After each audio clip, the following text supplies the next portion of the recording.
Welcome to Senpai, your new home for immersive manga, manhwa, anime-inspired novels, and fantasy audiobook stories. Here, every episode brings you into a world of overpowered heroes, revenge arcs, cultivation journeys, virtual reality games, monsters, magic, and emotional character moments. Whether you enjoy dark fantasy, action, reincarnation, system stories, or epic adventure novels, Senpai is here to turn every chapter into a cinematic listening experience. So relax, put on your headphones, and let the story begin. Subscribe to Senpai and join the journey. Beep, beep, beep. What? What's that sound ringing in my head? Hiro mumbled in a soft voice. Is it the chime of the bells of the heaven? He mumbled while trying to figure out the identity of the sound. At first it sounded like the chimes of bells, but as he continued to listen further, the sound started to become rather annoying. Arg, stop it already. Hiro woke up to the sounds of the alarm clock. In a state of sleep deprivation, he found himself in a room which seemed like it belonged to a child. Am I not dead yet? He mumbled in disbelief while looking at his surrounding. Everything around him was rather familiar and strange at the same time. In front of him, the wall was decorated by posters of iconic football players.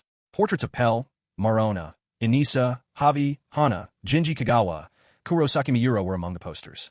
But what stood out the most among those posters was the two posters which were bigger than the rest. The two posters were pasted side by side, each of them flaunting their Ballon d'Or. One was the picture of Cristiano Romero in Real Madrid's jersey, while the other was the picture of Andreas Messi in Barcelona's jersey. Even when I want to die, I can't stop thinking of football, huh? While looking at the poster in front of him, he mumbled while revealing a gentle smile. Whatever. I'm sure it must be a dream. It must be a flashback of the past. Yeah, it must be a flashback that I'm witnessing before I leave this world. Reassuring himself that he was just having flashbacks of the past, he closed his eyes, awaiting for his consciousness to fade away. He kept his eyes closed and patiently waited for his consciousness to fade away. Tick, tick, tick. The clock continued to tick, but his consciousness wasn't fading. In fact, it didn't seem like it would fade any time sooner.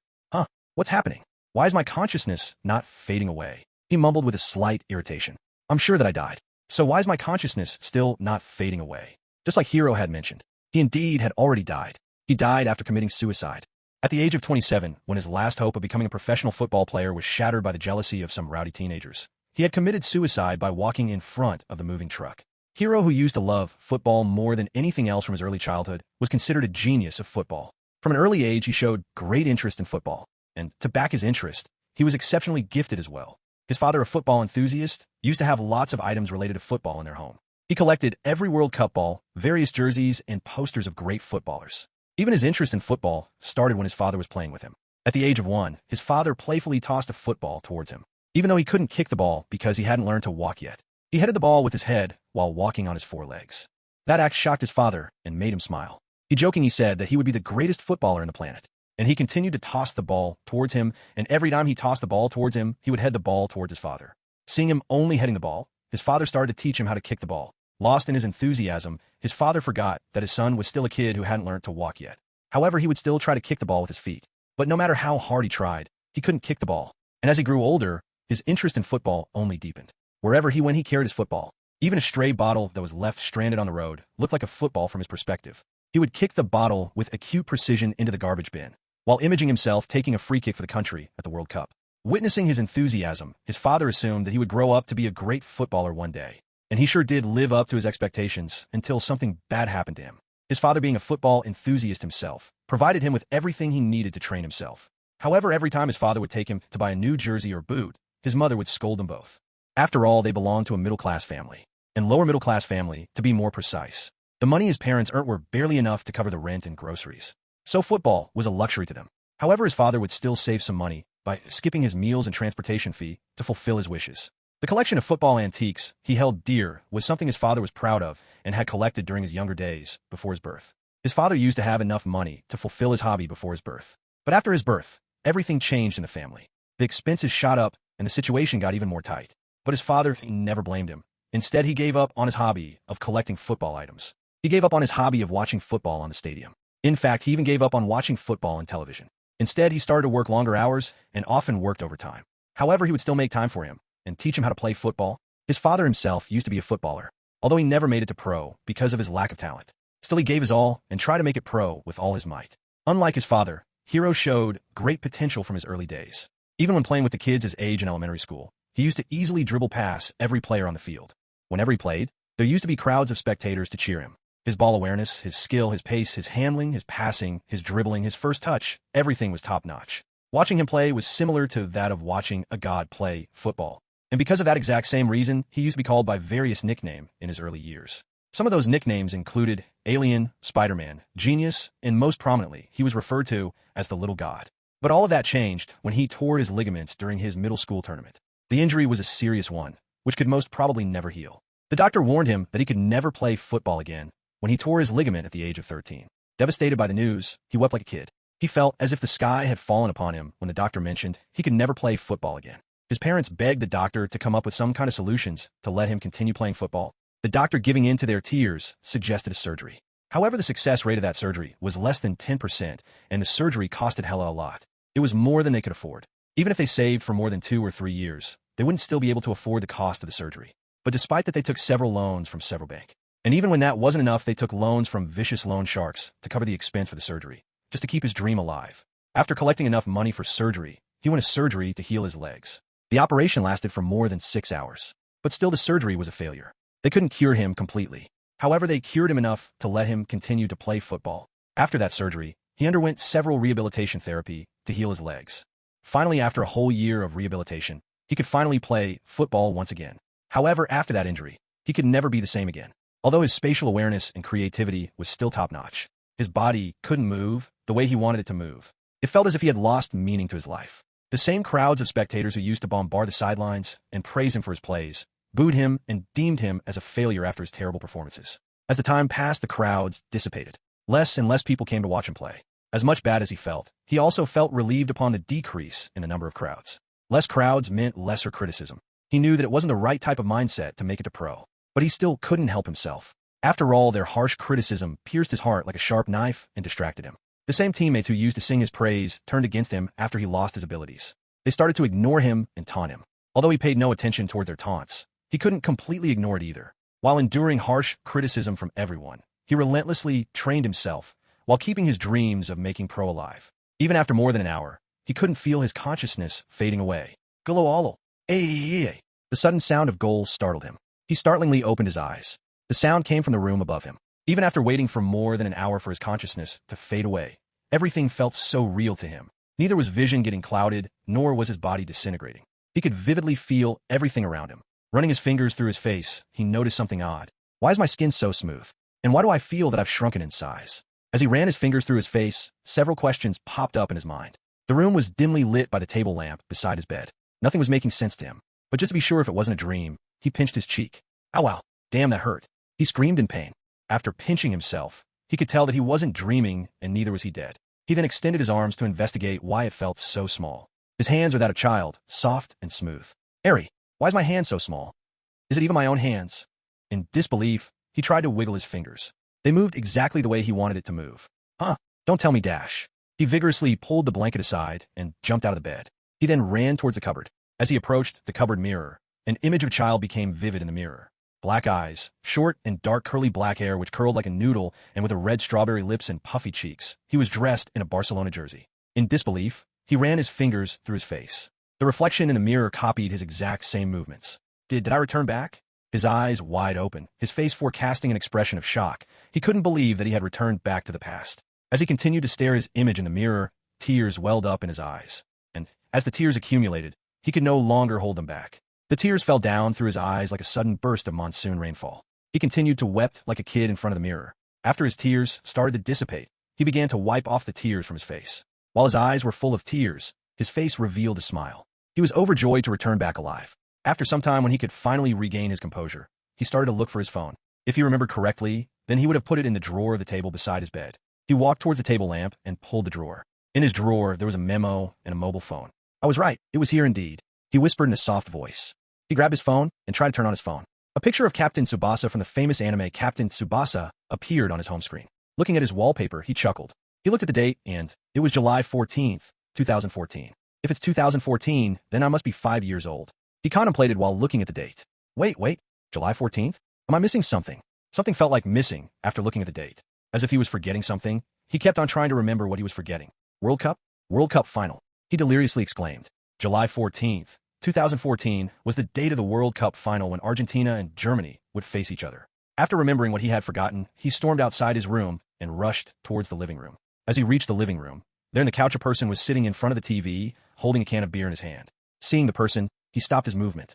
He knew who that person was. He was extremely familiar with the person. "You finally came?" The man in front of him spoke. He was caught off guard by his speech. Unable to respond, he stood frozen in front of the man, with eyes full of tears. "What happened? Are you all right?" The man inquired with a worried face. The lights of the room was turned off, and the only light which lit the whole place was the blue rays coming out of the television. Upon seeing his eyes full of tears, the man rushed towards him. He then grabbed his little hands and began to wipe the tears of his face. "Did you have some kind of nightmare?" The man exclaimed while gently wiping the tears off his face.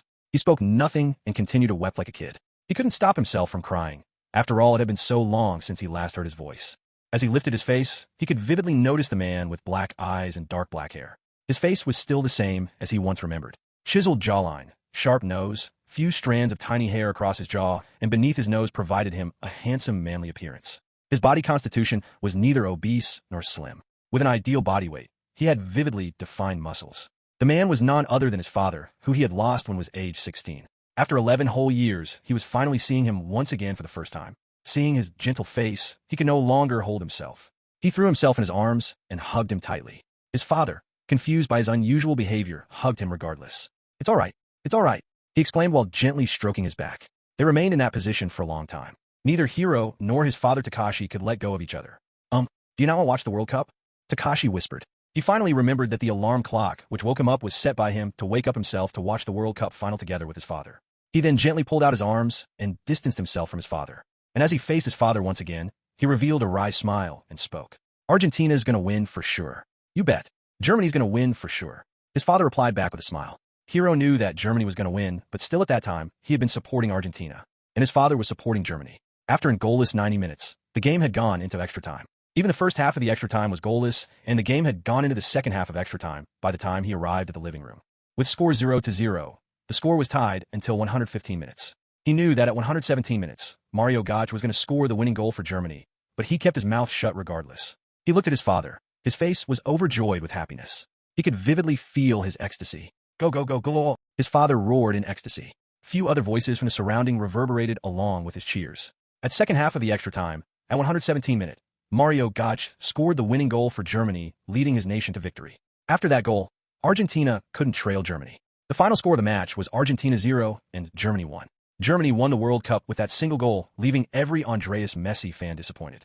If it were any other moment, he would have been disappointed as well. In fact, he cried back then when Argentina lost the World Cup. But this time, the smile on his father's face meant a lot more to him than anything in the world. "What did I say to you? Didn't I say that Germany would win the World Cup?" "Ha ha ha ha." His father started to laugh maniacally as Germany lifted the World Cup. He was so much overjoyed that he forgot that his son was a mere 5-year-old. "Still the same, I see. No mercy for the opponents, even if that opponent happens to be your own son." He contorted his face while looking at his father, disappointed. "Just shut up and let me sleep." Another voice came from the master bedroom. The voice was filled with anger. As soon as he heard that voice, his father instantly shut his mouth. "We should keep it quiet, otherwise your mother's going to beat us both." Takashi whispered. The voice filled with anger belonged to his mother. Unlike the father and son duo, she had absolutely no interest in football. She was more on the practical side. All she wanted to do was earn enough money and live a decent life with her family. In fact, even in his previous life, she had always forced him to study well and become a doctor or a lawyer. However, his passion for football overshadowed her expectations of him. Despite his mother's countless nagging, he was hell-bent on being a professional football player. Now that the final match of the World Cup had ended and he was lying in his bed, he couldn't sleep for some reason.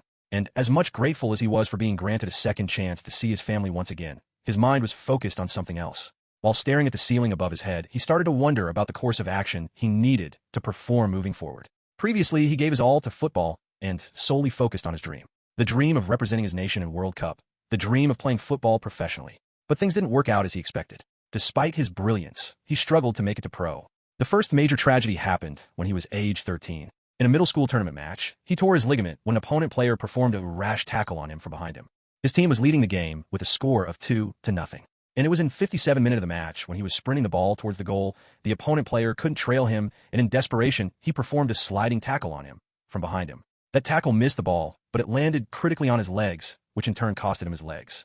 Recovering from that tackle wasn't an easy thing. He was bedridden for months, and it took him more than 6 months to get back on his feet. And it took yet another month to finally walk on his feet. After a year, when he could finally run and was back on the pitch, he couldn't play the way he used to play. He was more of a fantasista who could score and assist at the same time. And what made his plays more effective was his fast pace and insane ball control. Every time when he stretched his legs to shoot the ball after the injury, he felt excruciating pain in his legs. His legs were capable of shooting the ball at an insane speed of 65 miles per hour, which was even better than some professionals. But after that injury, he could never hit the ball with that power once again. Unable to perform according to his will, he started to change his play style. Before, he was more of a versatile offensive player who could play both as a forward and as a midfielder.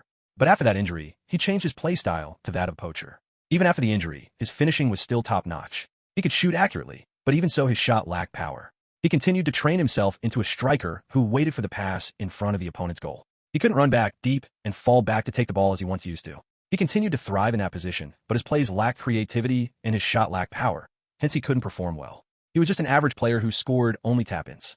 And his approach was still fine until he reached adulthood. Unable to sign a pro deal, he had to work part-time if he wanted to continue playing football. While some of his friends were already professional and some had settled well in life, he was working part-time and playing football in a local league. As much as he wanted to deny, he was jealous of their success. How could he not be jealous? After all, he used to be way better than them before his injury. But now he was shadow of his former self. He was flat broke, and his future looked extremely bleak. He was constantly juggling between his job and football. At some point in his life, he even thought of quitting football. But his passion for football was much more than his reason to quit. He continued to play football despite the struggles. And finally, at the age of 27, his perseverance was bearing fruit as one of the scouts of a struggling team in the 4th League took notice of him. They were fighting a battle of relegation. If they were to be relegated, they would have to fall out of the professional league. Thus, in desperation, the team decided to take a gamble and wanted to sign him. Finally, when his dream of making the pro was about to get fulfilled, tragedy struck him once again. Unable to sign the pro contract, some of the teenagers in his local team got jealous of his success. Out of jealousy, they pushed him off the staircase. Falling from the staircase, he broke his tibia, leg bone. As he hit his head upon the fall, he lost his consciousness. And when he regained back his consciousness, he found himself in a hospital bed. His leg was covered in plaster of Paris. The injury, which he had picked up when he was young, escalated further after that fall. Due to fractured bone, he missed the opportunity to be signed by a professional team. And to make matter even worse, the doctor informed him that he could never play football once again. The sky fell upon him as he listened to the doctor. He stumbled and fell down, unable to handle the truth. He was devastated by the news of never being able to play football again. At the age of 27, he lost everything. He had neither money, nor could he play football again. He went back to live with his mother. His mother, who was already a single mother, struggled to feed him. Witnessing the struggles of his mother, he felt even more miserable. And as the time passed, he started to develop symptoms of depression. Suicidal thoughts started to appear in his mind. And finally succumbing to his suicidal thoughts, he took his own life walking in front of the moving truck. As the truck hit him, he thought that he could finally escape from his struggle and rest in peace. Or so he thought, but how wrong he was. Instead of a peaceful death, he returned back to the time when he was still 5 years old. Should I study well and become a doctor or a lawyer and fulfill my mother's wish? Or should I use the knowledge of the future and bet money on the winning teams and earn money? Hiro contemplated. I don't want to go through that same tragedy once again. He whispered, clenching his chest. The tragic experience he had gone through in his previous life caused an intense pain in his heart whenever he remembered the day. He lost his everything. No matter how much he tried to reason, he couldn't stop himself from thinking about football. Even after somehow he had got a second chance in life, he still wanted to continue playing football. He couldn't give up on his dream. But what if that tragedy repeats again? He mumbled, doubting his choice. If I strengthen myself physically, I might prevent that tragedy from happening once again. After all, the reason that I injured myself before was because of my weak physique. I focused too much on football that I ignored my physicality. If only if I were a little more sturdy back then, I wouldn't have injured myself. He frowned. Whatever, I'll play football once again, and this time I'll prepare myself thoroughly. I won't be beaten by some lame-ass injury. I'll give my all, train myself every day and night. Just wait and watch. I'll be the greatest player alive. Unable to quit football, he raised his hands and clenched them tightly. Steeling his resolve, he was determined to make it to pro. Ding! The host has fulfilled the requirements for the awakening of the talent copying system. Upon hearing the unknown voice, he jumped out of the bed. He was startled by the unknown voice. The voice resembled that of the voice of a female. Who's there? Horrified by the unknown voice, he began to shake his head vigorously in search of the source of sound. System initializing. Please wait for some moment. System initializing? What bullshit are you spouting? Just freaking show yourself. Hiro exasperated. Unable to find a single soul in his room, he wondered if he was hallucinating. Perhaps I'm getting a system like those protagonists in the web novels? He wondered while trying to figure out the source of the sound. Despite him not being a huge fan of web novel, he had heard countless stories about reincarnation from his friends. The stories where the protagonist would die and somehow miraculously come back to life. Upon reincarnating, they would gain a cheat-like ability or a system to make them stronger. I've already reincarnated, so it wouldn't be strange if I were to gain a system somehow. He mumbled while trying to soothe himself. As unreal as it seemed, He had already experienced the unreal feat of reincarnation. Hence, it wouldn't have been strange if he were to somehow get a system. Guessing that he had somehow attained a system, the horrified look on his face faded away and a smile formed on his face. The anticipation on his face escalated as he found the reason behind the unknown voice. Beep, beep, beep. Scanning for potential host. Host detected. Registering Takahashi Hiro as the new host. Adjusting the biometrics. Synchronizing the data. Just when will it end? He exasperated as the system was taking a lot of time to synchronize the data. Synchronization complete. Welcome to the talent copying system. Finally, it ended. He released a deep sigh. Please select a desired profession you wish to excel. A. Actor. B. Athlete. C. Lawyer. D. Doctor. E. Entrepreneur. F. Astronaut. The list stretched infinitely as it mentioned every profession available in the world. However, his priorities were fixed. He knew what he wanted. He couldn't care less about other professions, and he didn't need to think twice about his choice. Athlete. He yelled. The host has picked athlete as his desired profession. Please confirm your choice by saying confirm. NB. Once confirmed, the host cannot choose again. Confirm. He spoke without any hesitation. Confirming host pick. Choice confirmed. Please select the category of athlete you wish to become. A. Footballer. B. Basketball player. C. Tennis player. D. Cricketer. E. Baseball player. Once again, the list stretched infinitely. The system was mentioning every possible sport available in the world. But this time, too, his priority was fixed. Footballer. He yelled once again. The host has picked football as his desired profession. Please confirm your pick by saying confirm. Confirm. Once again, he spoke without any hesitation. Performing deep scan. Scanning complete. As the system completed the scan, he felt a throbbing pain in his head. As if something was making its way towards his head, the excruciating pain intensified. Ay. He screamed in a muffled voice. Unable to withstand the pain, he fell down on the floor. He could neither move his body nor could scream for help. Huff, huff.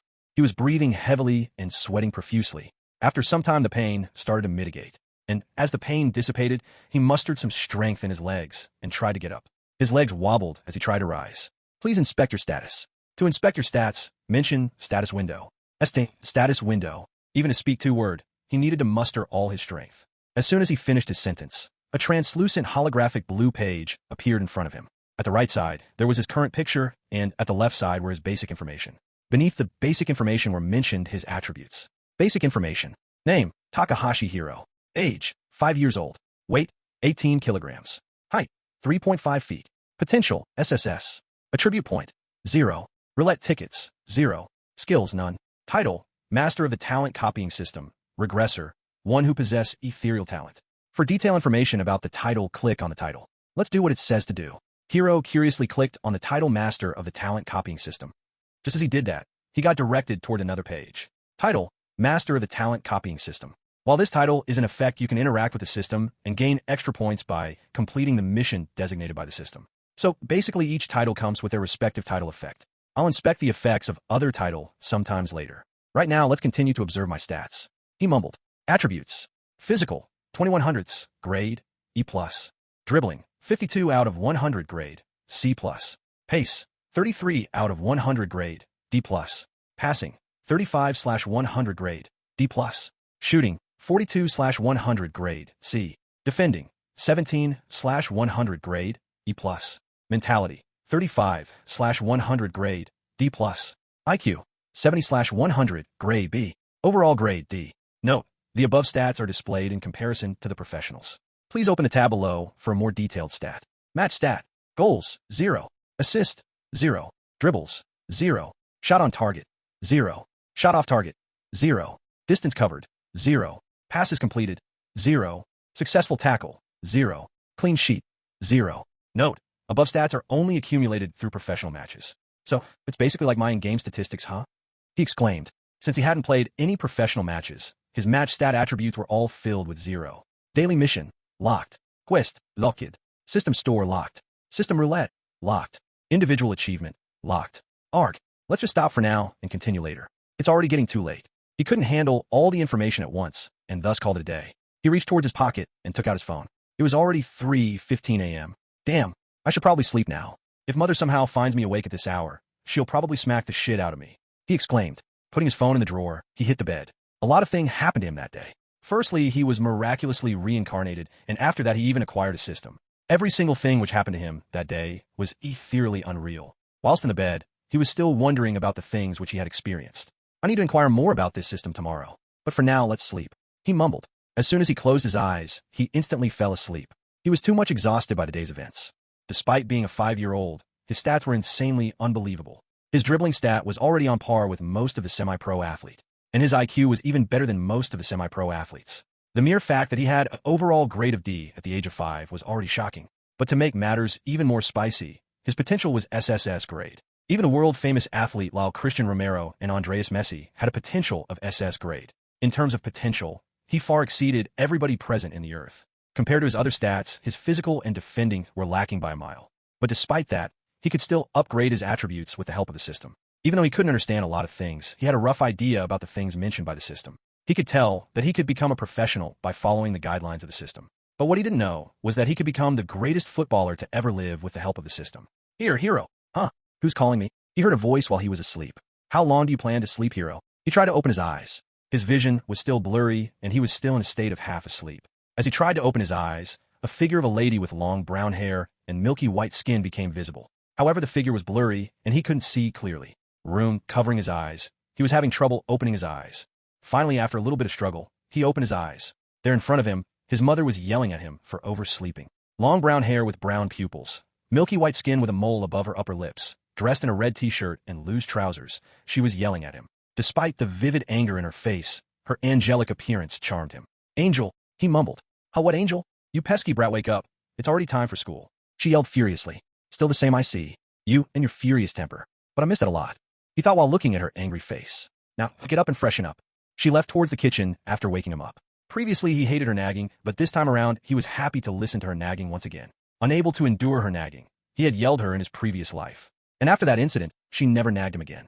Pulling aside the blanket, he hopped out of his bed. He raised his arms and began to stretch his body. As he stretched his body, few joints in his body made a popping sound. After stretching his body, he started to fold his blanket and make his bed. He was mandatorily required to make his bed every morning, or else he'd have to endure the wrath of his mother. Hiro, hurry up, his mother yelled, calling out for him as soon as he finished making his bed.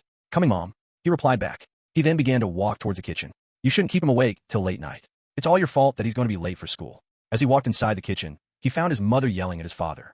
His father was as docile as a lamb. He couldn't do anything. He simply sat at the dining table, flipping through his newspaper, listening to her nagging. Oh, you're here. Come and have breakfast. His father spoke while revealing a gentle smile. Hiro returned back the smile. Words couldn't express how grateful he was to experience that moment with his family once again. After losing his father in his previous life, his relationship with his mother soured over time. While his mother kept nagging him to focus on his study, he kept rebelling against her decision. Despite knowing that she only meant well for him, he couldn't see through her real feelings. He kept on thinking that even she didn't have any faith in him that he could make it a pro. He took her well wishes negatively and rebelled against her. Only after witnessing her struggles, he realized the meaning behind her nagging. After he injured his legs, she was the only one who provided for him. She was the only one who stayed beside his bed when he was bedridden in hospital. And for his whole life, he hated her because of his prideful attitude. To prove her wrong, to prove everyone wrong, he struggled miserably, taking countless part-time jobs, training in the morning and training later in the night when he was all by himself. He barely slept for 3 to 4 hours. Did you brush your teeth, Hiro? She called out for him while he was spacing out. Uh-huh. No, I've not, brew dash. Thwack. Before he could complete his sentence, his mother smacked him on his head. Ow! Why did you do the dash? Turning his head toward her, he complained. But he couldn't finish his sentence upon witnessing his mother's angry face. She was fuming. After living alone for so many years, he forgot that he needed to brush his teeth before having breakfast. While living alone, he didn't have any proper eating schedule. Sometimes he'd eat breakfast at 12, and sometimes he'd be very busy that he'd forget to eat. Forgetting to brush before having breakfast wasn't the only thing he had forgotten. He even forgot about the short temper of his mother. She would beat him even if he were a child whenever he made mistakes. Rules were absolute if he wanted to live in her home. Looking at his mother's angry face, he quickly realized his mistake. He then hopped out of the chair and stormed towards the restroom. You better hurry up. If we get late for school, you're in for another beating. She yelled furiously as he ran towards the bathroom. It didn't take him long to brush his teeth. He barely avoided her beating. He then hurriedly stuffed the breakfast prepared by his mother. It was already 7:30 a.m. by the time he had finished his breakfast, and he was required to reach the school by 8 a.m. As he was still in kindergarten, he didn't require to wear any proper uniform. Due to embarrassment, he quickly got dressed before his mother could help him to dress. Despite his appearance being that of a 5-year-old at the present, he was still a 27-year-old grown up from inside. Just when he was about to leave the house, his father stopped him. You didn't forget about the kids' football tournament that's going to be held in the Sakura futsal later in the evening, did you? His father inquired. The local football club had organized a tournament for the kids of the age 5 to 8 to promote football in their locality. Basically, it was designed as a sort of entertainment event for the local spectators. While up front, it was a charity event to promote football. But behind, the reason for organizing the event was to advertise their football club to attract better investors and to increase their fan base. Simply speaking, it was a marketing stunt. The tournament was just like any other regular youth tryouts. The kids of the age 5 to 8 could show up in teams or show up alone. Those who showed up on teams didn't require to form new teams, while those who showed up alone were paired up with other kids and a team was formed. I know it, Dad, but still thanks for reminding me again. He spoke confidently, even though he was still lying about remembering the event. He had completely forgotten about the tournament. It was the first time when he played competitively against other kids. Also, it was the beginning of his football journey. It's good that you know. I'll pick you up at 3 later in the evening and we'll go together. His father exclaimed. Okay, but don't you have work today? I've taken a day off to see you play today. How can I miss my son's debut match? His father replied enthusiastically. He was baffled by his father's response. As much as he remembered, he didn't attend this tournament previously. In fact, it was his mother who had accompanied him to the futsal. But something was different in the present moment. His father worked in a construction company and usually worked overtime. Except the occasional day offs, Hiro couldn't even see his face until morning in any normal day due to his work. But despite being extremely busy, his father would still make time for him, occasionally. He would occasionally come to see his matches. You're not joking, right? Hiro bewilderingly replied.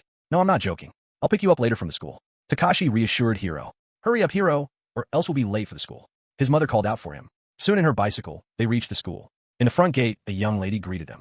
Hello, Mrs. Takahashi. How are you? The young lady greeted them at the entrance of the kindergarten. The young lady was dressed in a light pink shirt and azure blue trousers. Her jet black hair was tied by a scrunchie in a ponytail. Lip gloss applied in her lips gave it a pinkish appearance.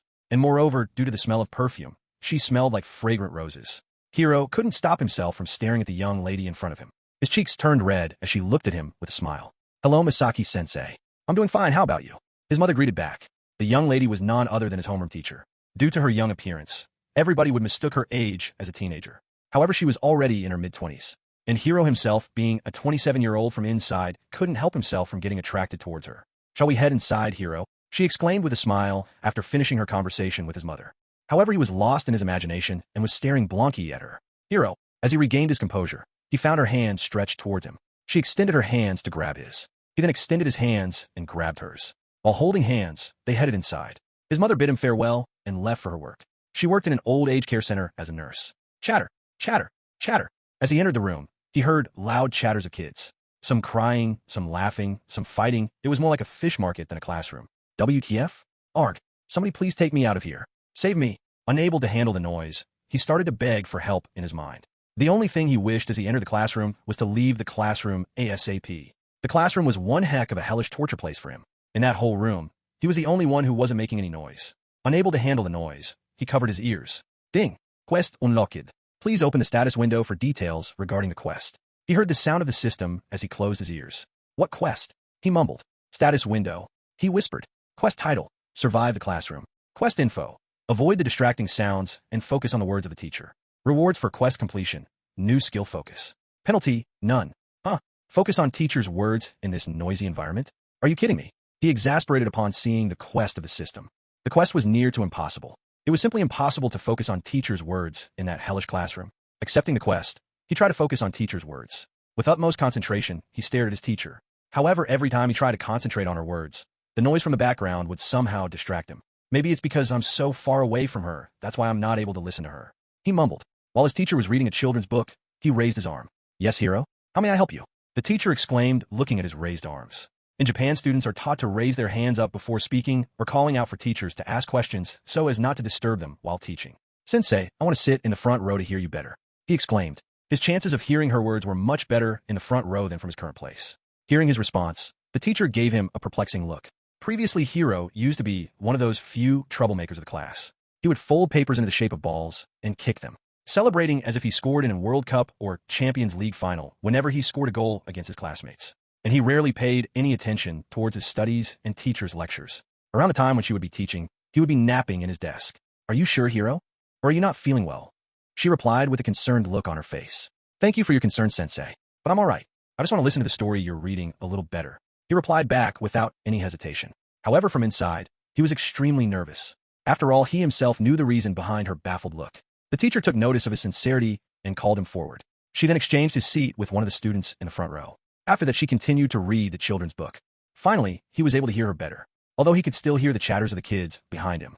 However, with some concentration, He could focus on her words without being distracted, which is exactly what he did. He kept his eyes fixated at her lips so as not to miss her words. Ding! Congratulations to the host for completing the quest. New skill focus is rewarded for the completion of the quest. Please check your status window for more info regarding the skill. Yes. Finally, I completed the quest. He was celebrating like crazy inside his mind upon completing the quest. However, he didn't show any emotions outwardly and maintained a poker face as if he was listening attentively. Status window. He mumbled. Focus. Skill description. When using this skill, the user can immerse himself completely in any kind of task he's undertaking, negating any kind of distractions. Skill duration. 10 minutes. Skill CD. 24 hours. Note. The skill CD can be lowered as you upgrade your grades, and skill duration can be increased respectively as well. Damn. Such an OP skill. Doesn't it mean that I can negate any kind of distractions when using this skill? I can use it to negate the oppressive cheers of rival fans, and I can even use it to negate the negative taunts of the opponents. If Andreas Messi had this skill in 2015 Copa America, then he wouldn't have missed his penalty. He chuckled. Hiro, is everything all right? The teacher questioned him, witnessing his wry smile. Without even realizing, he was smiling like a maniac. Oh, sorry, teacher. I am all right. He apologized for his behavior while trying to regain his composure. Ding! Zong!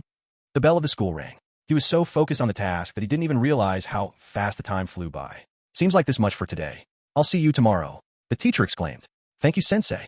The students replied in unison. Although they were still kids, they were taught to appreciate their teachers since their childhood. Hiro was packing his bags before even the teacher finished her sentence. As he carried the bag, she bewilderingly looked at him. Where are you going, Hiro? You have cleaning duty today. Don't you remember? The teacher exclaimed while collecting her books. I'm on cleaning duty today? Why does it have to be today? He frowned. In Japan, the schools don't hire any janitors for cleaning duty. Instead, the students are required to clean their classrooms by themselves. In order to teach the students humility and discipline, the school makes the student clean their own respective classrooms and hallways. He clearly forgot that he was on cleaning duty. Another batch of kids who didn't have cleaning duty packed their bags. However, even after packing the bags, they didn't leave the classroom. They were required to wait for their parents to show up before they could head home. Everyone who were on cleaning duty grabbed their respective mops, brooms, and other tools required for cleaning. He remembered that he previously cleaned the blackboard in order to complete his cleaning duty so that he can leave quickly, while the kids whose parents didn't show up stayed late to help in cleaning. Hiro glanced at the duster in front of the teacher's desk. Satoshi, a snotty kid, was about to pick the duster. Worried that he'd get the duster before him, he ran towards the duster. Just before Satoshi's hand reached the duster, he snatched the duster from him with lightning speed. I could even outrun Usain Bolt. Ha ha ha. He laughed maniacally. Is something wrong with his mind? Satoshi gave him a perplexing look. Not only Satoshi, but everyone in his classroom looked at him as if he had gone crazy. He looked around him, and to save himself from embarrassment, he calmly exclaimed, please excuse my behavior. He spoke in a confident tone, as if nothing ever happened in the first place. He then went directly towards the blackboard without looking at anybody and began to clean the blackboard. Phew, that was close. It didn't take him long to clean the blackboard, and by the time he finished his cleaning, his father had arrived as well. Hiro, Takahashi Hiro. The teacher called his name. Yes, ma'am. He yelled. Your dad is here. You can go home if you finish your cleaning duty, she exclaimed. He then placed the duster at the teacher's drawer and carried his bag. If he went directly towards the futsal, he could still make it for the tournament in time. But he didn't have his cleats with him, so he needed to go back home in order to fetch his cleats. Arg, I should have brought my boots with me. He frowned. As he walked in front of the entrance, he noticed his father carrying a bag. What's that, Dad? He questioned. I knew that you'd forget your boots, so I brought it with me. He replied with a smile. Hiro returned back the smile. Because of that simple gesture of his dad, he could make it to the tournament in time, and he didn't have to go back to home to fetch his boots. Thank you, Daddy. Grateful for his gesture, he thanked his father while revealing a big, warm smile. He hopped onto his father's bicycle, and both of them headed towards the futsal. The futsal was about 20 minutes away from the school. As they reached the futsal at the front gate, he saw his mother waiting for them. What took you so long? The game's about to begin, she exclaimed with a worried face. They hurriedly ran towards the field and barely reached the futsal in time. While the coaches were assembling the team, he was tying his boots. Flexing his Andreas Messi jersey, he walked towards the field. But nobody even took notice of him except his parents, who were cheering loudly for him. At the center of the pitch, many kids were gathered in a circle. Different kids dressed in different jerseys. Most of them were dressed in Andreas Messi and Christian Romero jersey, while there were some of them who were dressed in the jersey of national team and other clubs. He looked extremely average. That's why nobody took notice of him. While most of the anonymous kids who showed up alone were gathered in the middle. The kids who showed up in teams were far in the right corner and left corner. However, among those numerous teams, one team stood out than the rest. Every member of that team was dressed in pinkish jersey, and most of the kids in that team looked older than the rest of the kids who showed up for the tournament. Behind their backs were huge letters which read Sakura FC Youth Club.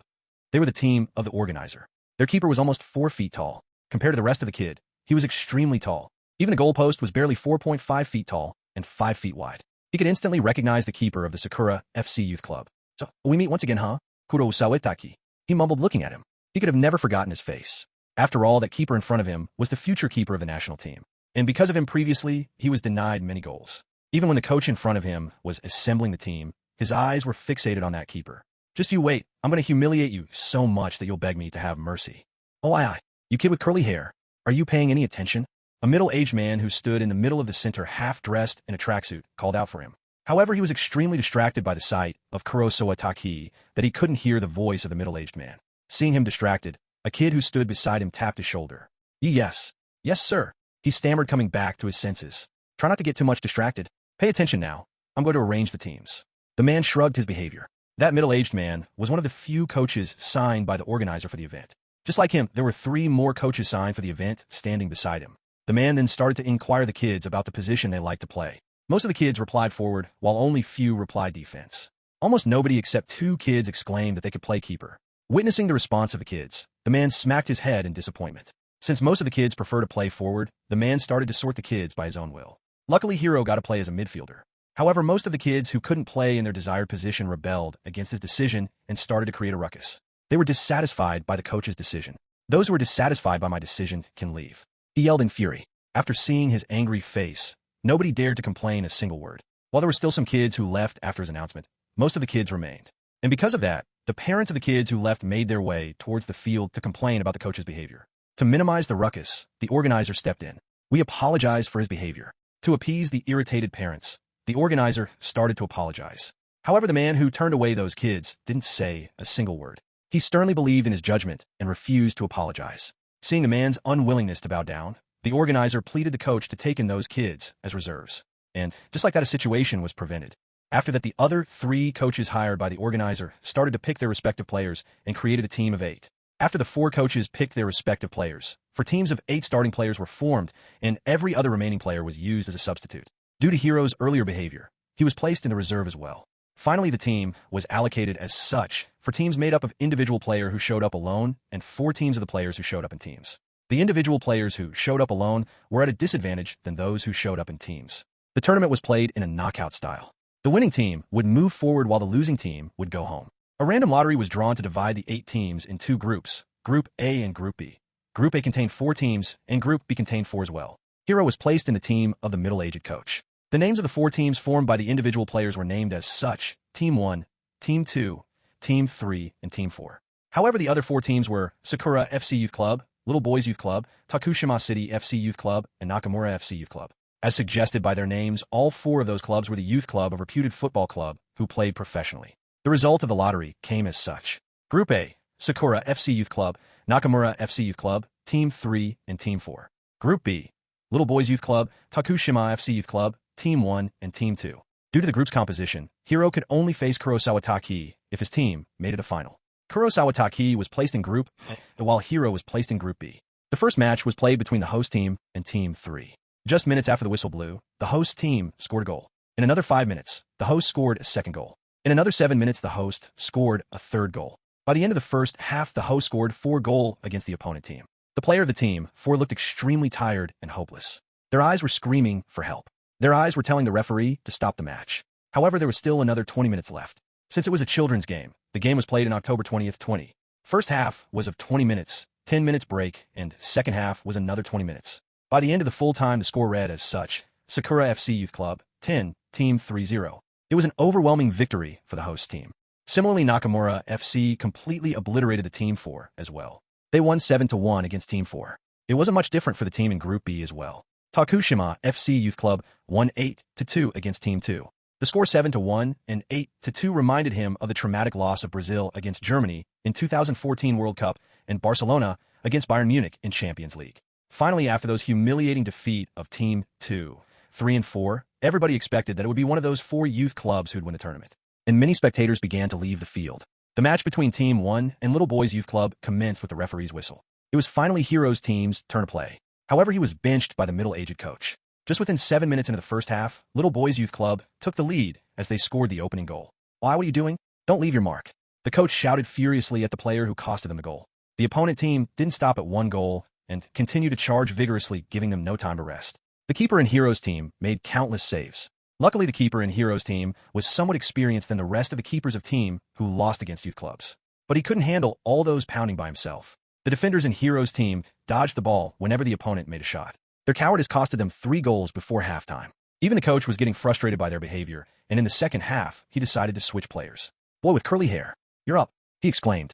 "Me, sir," Hiro replied, pointing his finger toward himself. "What, don't you want to go? Then leave it." The coach replied furiously. "No, sir, that's not what I meant." "Arg, whatever, get ready." The coach exasperated. "Beep, player change for Team 1. What is the coach thinking?"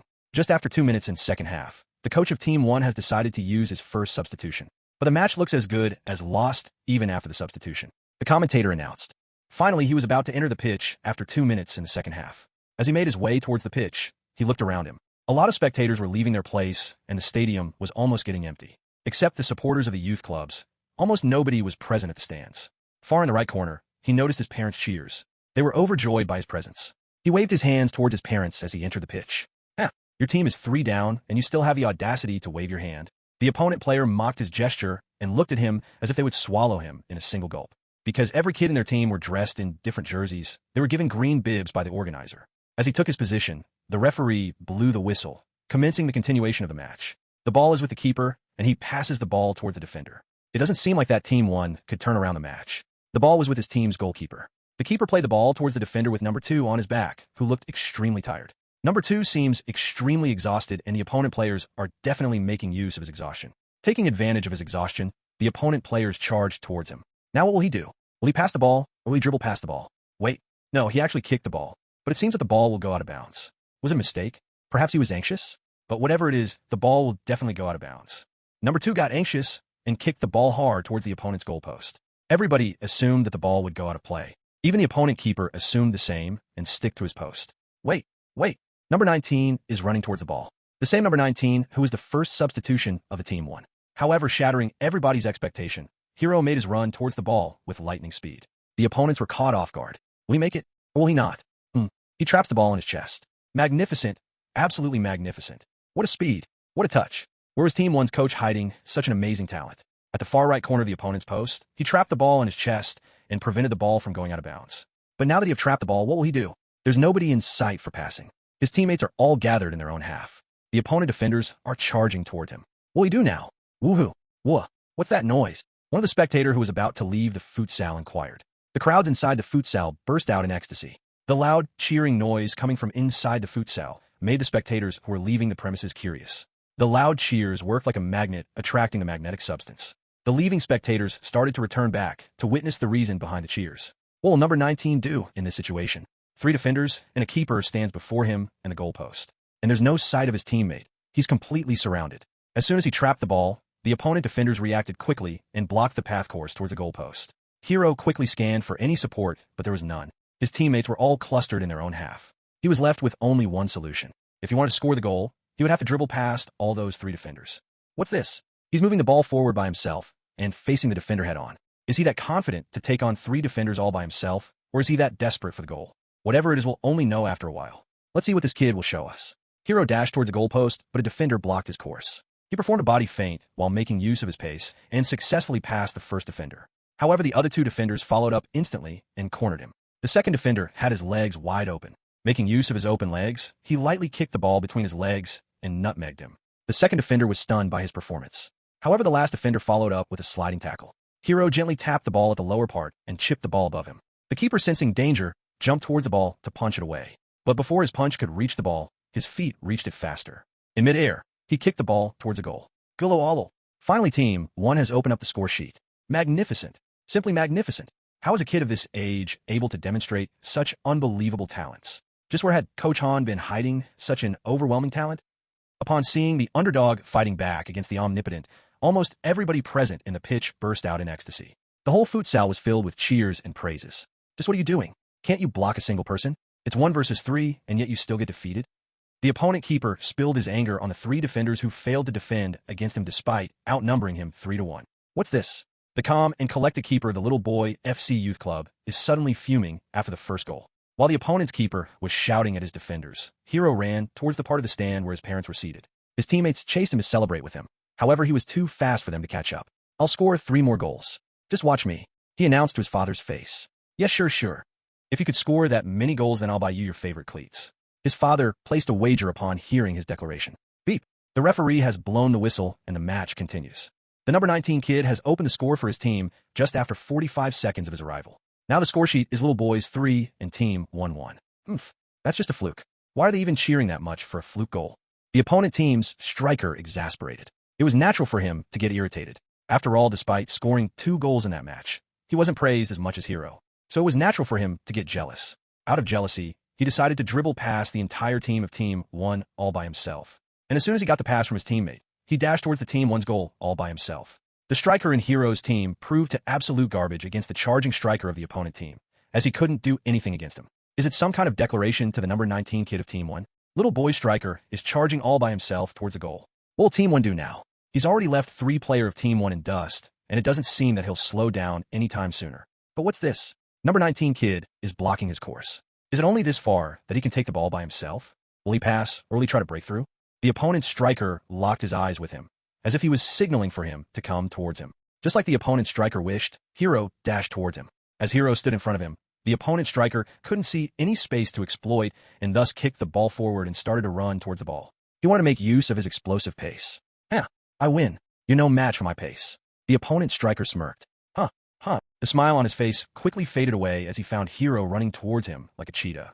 At that moment, he realized that he was no match for Hiro's pace. Oh, what's this? He got outwitted at his own game. The number 19 kid reached the ball way before him. I admit that you're faster than me, but that won't amount to anything if I snatch the ball from you. Admitting his weakness, he raised his guard to defend against Hiro. Hiro approached him slowly, and he was keeping his eyes fixated at the ball as well. Let me teach you how to do it. Hiro smirked as he kicked the ball forward and dashed towards the ball, leaving him in dust. That bastard. The opponent's striker heard his taunt and cussed him as he tried to chase after Hiro. However, he couldn't do anything. No matter how fast he sprinted, he couldn't reach Hiro. What an amazing speed. He passed the opponent player without breaking any sweat. But is this just as far as he can go? The opponent player have reacted quickly and surrounded him. But what's this? He's not slowing even a bit. He's charging head on all by himself. Hiro dashed with the ball towards the goal without losing his momentum. Several opponent players showed up, blocking his course. Away from 1, from 2, from 3, and he's still going. Magnificent.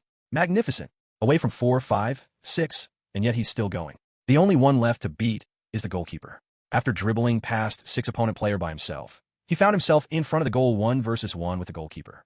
Even after breaking through 6 guys all at once, he couldn't see any gap in the keeper. The opponent's goalkeeper had covered the entire goalpost all by himself. He didn't let a single space for him to shoot. As he moved forward with the ball, the opponent's keeper left his post and dashed towards him to minimize his shooting space.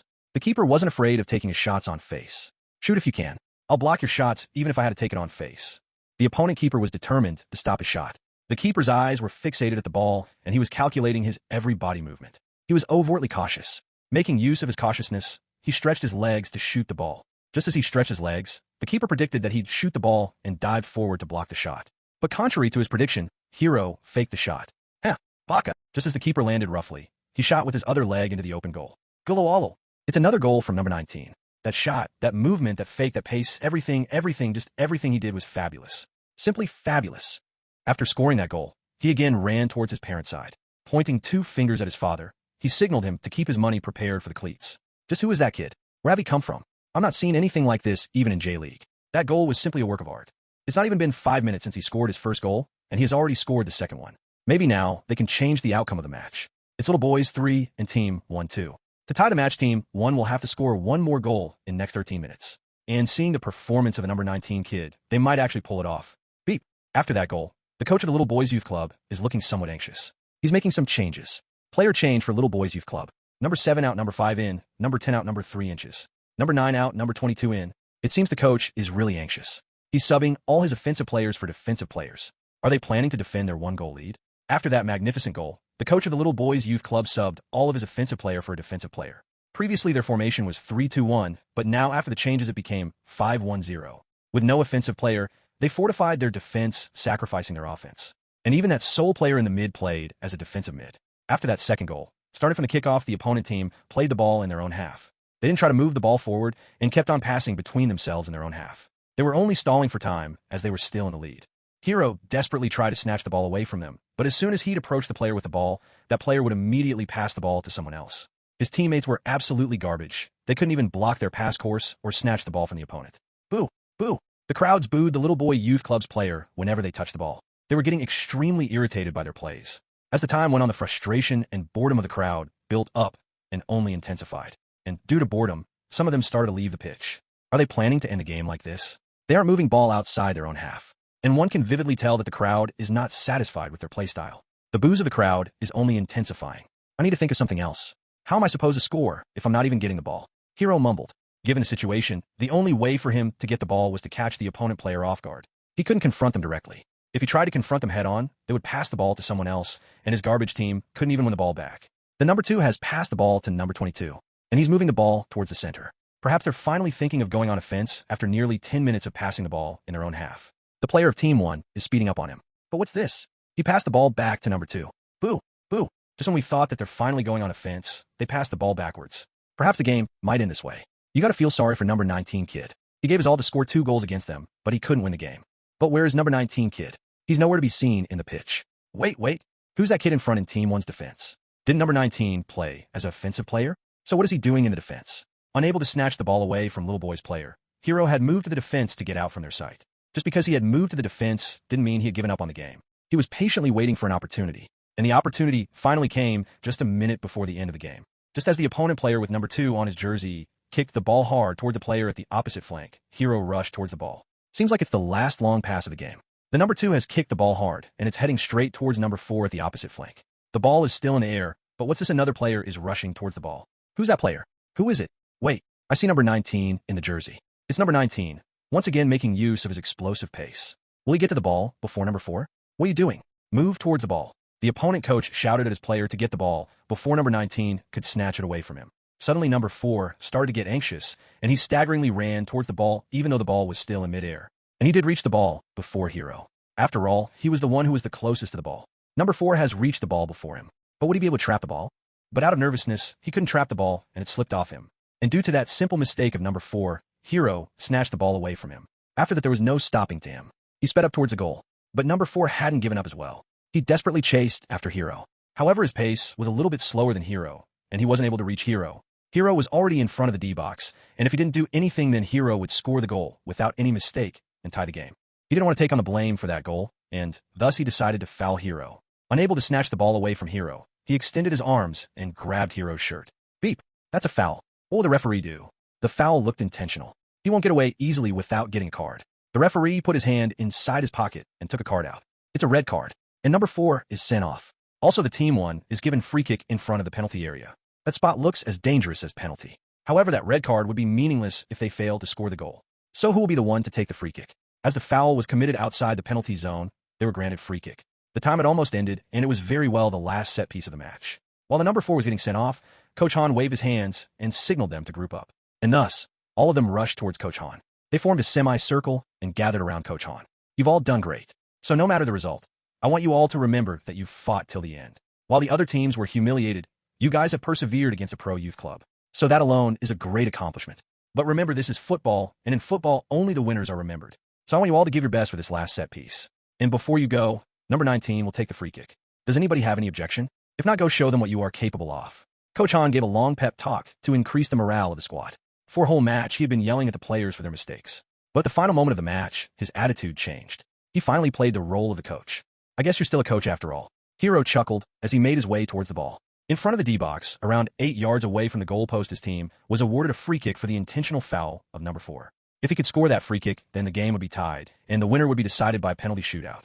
However, if he failed to convert that free kick, then the referee would blow the whistle to end the match, and they'd lose the match. The fate of his team, the opportunity to face up against the future goalkeeper of national team, everything depended on his free kick. And he didn't want to risk that opportunity. As he stood in front of the ball, he remembered about the free kick performed by Andreas Messi.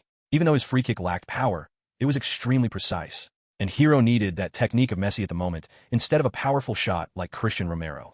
Status window. Activate the skill focus. Skill activated.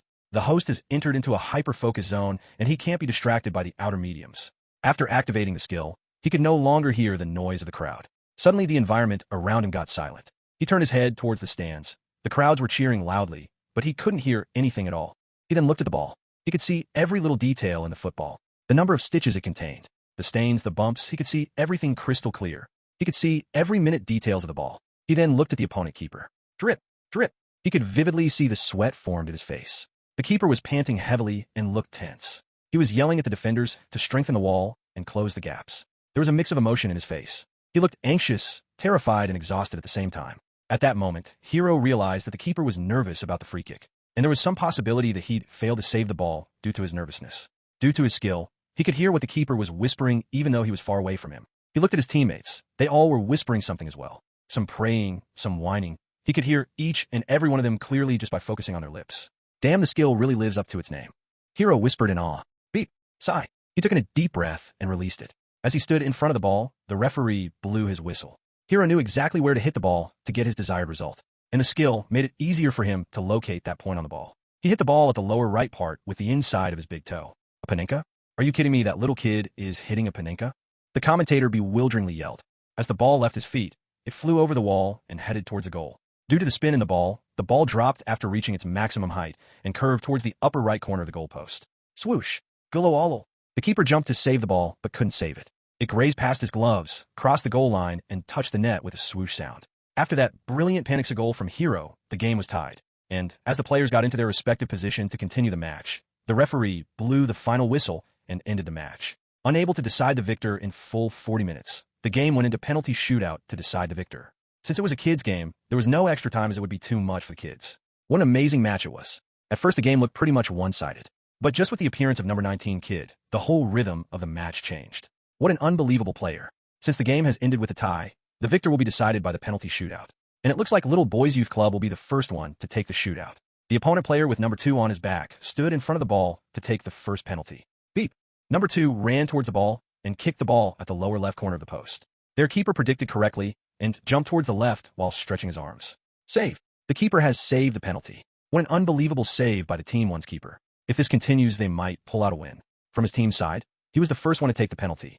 The skill focus was still in effect, and this time, too, the opponent keeper looked extremely nervous to face against him. From Team 1, it's number 19 who'll be taking the first shot. If it's this kid, then he'll definitely put the ball inside the net. Beep. As soon as the referee blew the whistle, he charged towards the ball. Due to his speed, the opponent keeper got even more anxious. He didn't give the keeper a single moment to fortify his mind. Before, when he scored the free kick, he focused more on his technique, but this time around, it was all about power. He hit the ball hard in the top right corner. Due to the rapid velocity of the ball, the keeper couldn't react at all. Swoosh. G.O.A.T. The shot went like a missile. The keeper couldn't even react. Look at him. He's still frozen at his place. His touches were already deadly due to his technique. But what's with this power? He's like the combination of Messi and Romero. And with this goal, Team 1 has taken a lead. But that goal was the only goal Team 1 scored in that whole penalty shootout. After that goal, everybody in his team missed their shots, while the keeper did save one more shot. But that wasn't enough to move to the next match. In the end, they lost the penalty shootout 3-1. And the only goal they scored in the shootout was his sole goal. Little Boys Youth Club defeated the next opponent 2-1 and went on to the finals from Group B. While from Group A, it was no surprise. Sakura FC Youth Club went on to the finals. And thus in the final match of the tournament, Little Boys Youth Club faced Sakura FC Youth Club for the glory. Despite hitting hard and shooting frequently, Kurosawa Taki didn't let in even a single goal. He completely blocked every shot taken by Little Boys Youth Club's player and denied them from scoring a single goal.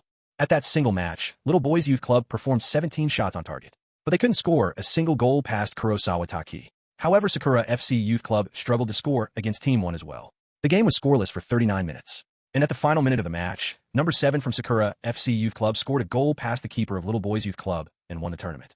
And finally, the intense match between Sakura FC Youth Club and Little Boys Youth Club ended with Sakura FC Youth Club's victory. Despite being knocked out in the first round, Hiro spectated the whole tournament as a spectator from sidelines. Time and again, the commentator mentioned his name as well. He thought that he could win the tournament because he was much older than the other kids, but somehow he had forgotten that he himself had a body of 5-year-old. Despite being 27-year-old from inside, his outer body was that of a 5-year-old kid. And that 5-year-old body didn't have the strength like his 27-year-old body. That tournament made him realize about his lack of strength. If he wanted to perform according to his will, he was required to increase his strength and train himself. Just by relying on his IQ, he wouldn't be able to win the match. Ding! Daily mission unlocked. Go to status window to see more about daily missions. Daily mission at this time? This system won't even let me grieve over my loss. He mumbled. Whatever. Status window. Daily mission. Run 5 kilometers. Sit up 50. Squats 50. Push up 50. Juggle 500. Head movements 500. Free kick 500. Penalty 500. Note: the given objective should be completed by the end of the day. Reward on completion. Random attribute point. Penalty. Electrocution.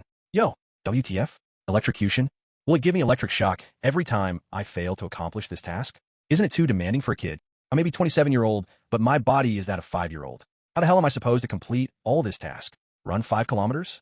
Let alone 5 kilometers, I can barely run 3 kilometers. And what's with this juggle, free kick, push-up, and penalty? Though I used to do more than 1,000 shots a day, but dude, I'm a 5-year-old. So how the hell am I supposed to complete all these objectives? Even though he didn't voice his words, his face clearly reflected all his frustration. He was extremely agitated by the task given by the system. The system has detected extreme anger in host. The host BP is rising rapidly. It suggested that the host to calm down, or else the situation could escalate into stroke, and the host's life may be in danger. Huh? You want me to calm down? Just how am I supposed to do that after your ridiculous tasks? Hiro exasperated. It's all up to you, whether you want to become a world-class player or remain a mediocre. However, given the host condition, he can skip the mission for today and start the mission from tomorrow. Hiro couldn't reply anything. He was speechless. After all, the system was speaking the truth, and he himself was aware of it. He couldn't argue against the system. Even though most athletes wouldn't show their hardships, almost all of them have put in utmost effort to reach the top. Every year, countless kids undergo trials to become pro, and every year a lot of them fail as well. One couldn't simply become pro just because he or she wants to become a pro. They need to put in the required effort to achieve their wishes. And just because one is talented doesn't mean he or she can make it a pro. Talent may be one of the elements required for success. However, no talent would thrive without the effort. And just like Hiro, there are countless talented individuals scattered all across the globe. In Brazil alone, there are countless kids who are like him or even better than him. And thus, at that moment, Hiro realized that just because he had the knowledge of future and talent, he wouldn't be able to make it to pro without training himself every day and dedicating himself for the cause of being the GOAT.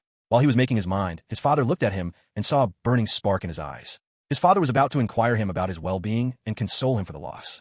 However, after seeing the determined look on his son's face, he shut his mouth and left Hiro all by himself. From the futsal to his home, he didn't speak anything. Neither did he show sadness, nor did he complain about the unfairness of the match. Despite scoring 3 goals in less than 20 minutes, he couldn't get the chance to face against Kurosawa. Kurosawa didn't concede a single goal in that whole tournament. While on his way, he wondered if the result would be different if he faced against him. Even the commentator mentioned about him that during the final match, it was the same result in his previous life as well. However, at that time, the match didn't go in a shootout. They had lost the match 6-2 against Little Boys Youth Club. And at that time, too, he had scored 2 goals for his team. While walking to his home, he analyzed all his strengths and weaknesses. Not only his own strengths and weaknesses, he analyzed the strength and weaknesses of the best players of the tournament. He finished in a third of the scoring list, despite playing a single game. The score list went as such. Reunited, Sakura FC, 7 goals. Natsu Nakamura, Little Boys, 5 goals. Takahashi Hiro, Team 1, 3 goals. Although he didn't get any reward for finishing third in the scoring list, he still got a certificate of appreciation for his achievement. After that tournament, for almost a year he didn't participate in any official match. It wasn't because he didn't want to play, but more like he couldn't. He was too young to participate in official matches. And only from elementary level, he'd be able to participate in the inter-school tournaments for elementary level. Though he'd still have to wait for a few years to participate in the middle school and high school level inter-school national tournament held in all over Japan. National tournaments are held every year between the regional champions of Japan.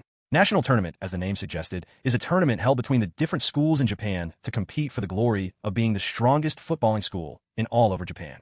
The tournament is held for all levels of school, i.e. elementary school, middle school, and high school level. As Japan is divided into 47 prefectures and 8 regions, there are countless schools who participate in the tournament just to make it to the national. And making it to the national isn't an easy feat. Countless schools from different prefectures compete among themselves to come out as victor of their respective prefectures. And just becoming a prefectural champion won't guarantee the spot for the nationals, as they would still need to defeat other prefectural champions to represent their region. And finally, after defeating other prefectural champions, the respective school would be able to participate in a national tournament. For example, Hiro, who resides in Tokushima Prefecture, is a part of the Shikoku region. And in his region alone, there are 4 prefectures, which is one of the lowest in Japan. For his school to make it to the national, firstly, they would need to become the prefectural champions by defeating several schools from his prefecture.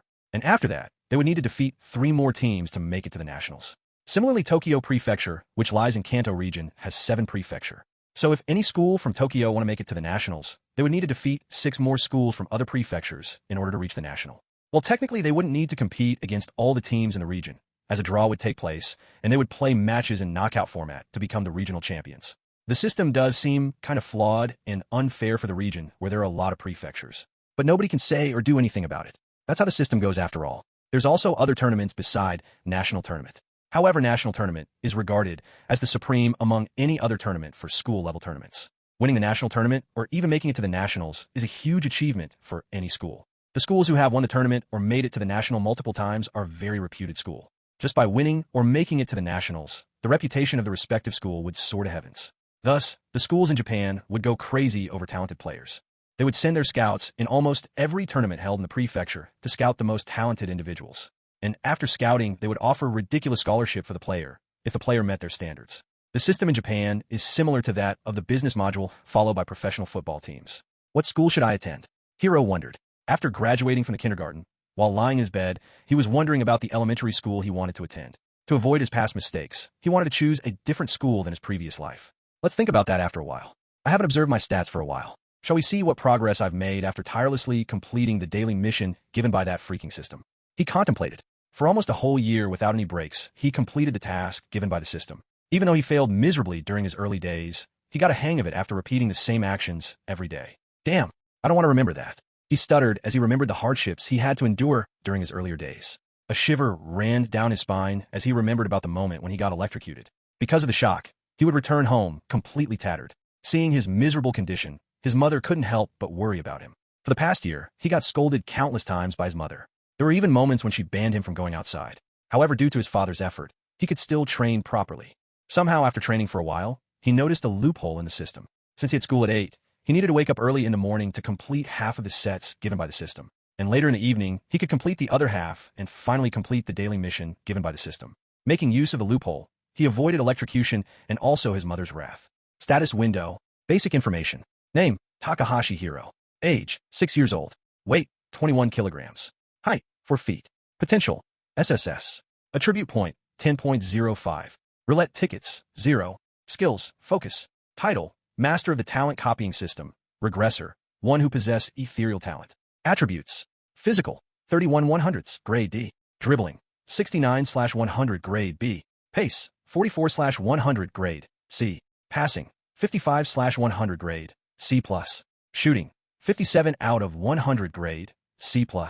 Defending, 29/100, grade D. Mentality, 49/100, grade C. IQ, 74/100, grade B+. Overall grade C. I still have a lot of unallocated attribute points, but I'll save it for later. Hiro mumbled. After training hard for almost a year, he had increased his stats tremendously with the help of system. By now, he could have easily made it to under 13 national team if he tried for it. However, he was still very young for that. To play in under 13 national team, the minimum requirement was that the player needed to be at least 8 years old. However, he was only 6 years old. As he was wondering about the elementary school he could attend, his mind wandered somewhere else. Should I actually apply for a youth club instead? He wondered.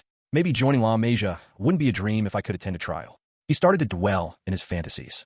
The dinner's ready. Come down, Hiro. He heard his mother calling his name, and that voice brought him back to reality. And the reality was that he was still poor. His family couldn't afford a trip to Europe, and the European scouts didn't come to Japan around that time. It would still require a lot of time before the world would take notice of Japan.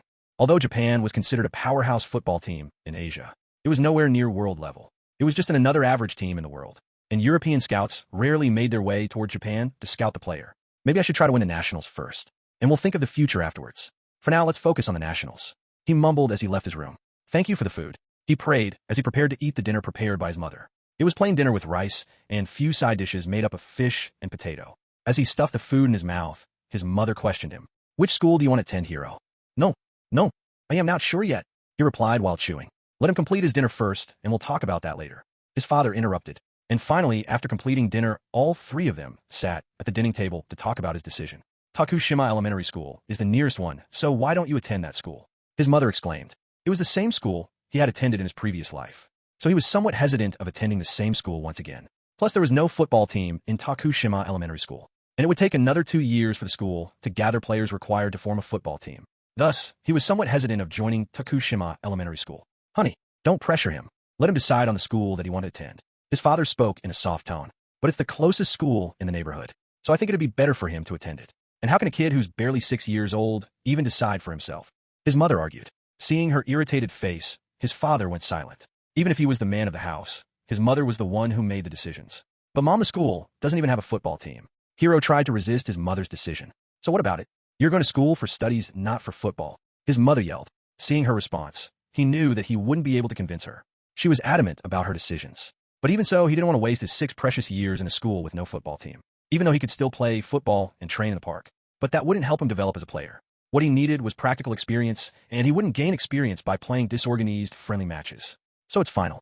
You're going to Tokushima Elementary School. As she was about to finish the conversation, his father interrupted. Actually, Hiro has received scouting offers from Rondon Elementary School, Karasuno Elementary School, and Ukami Elementary School.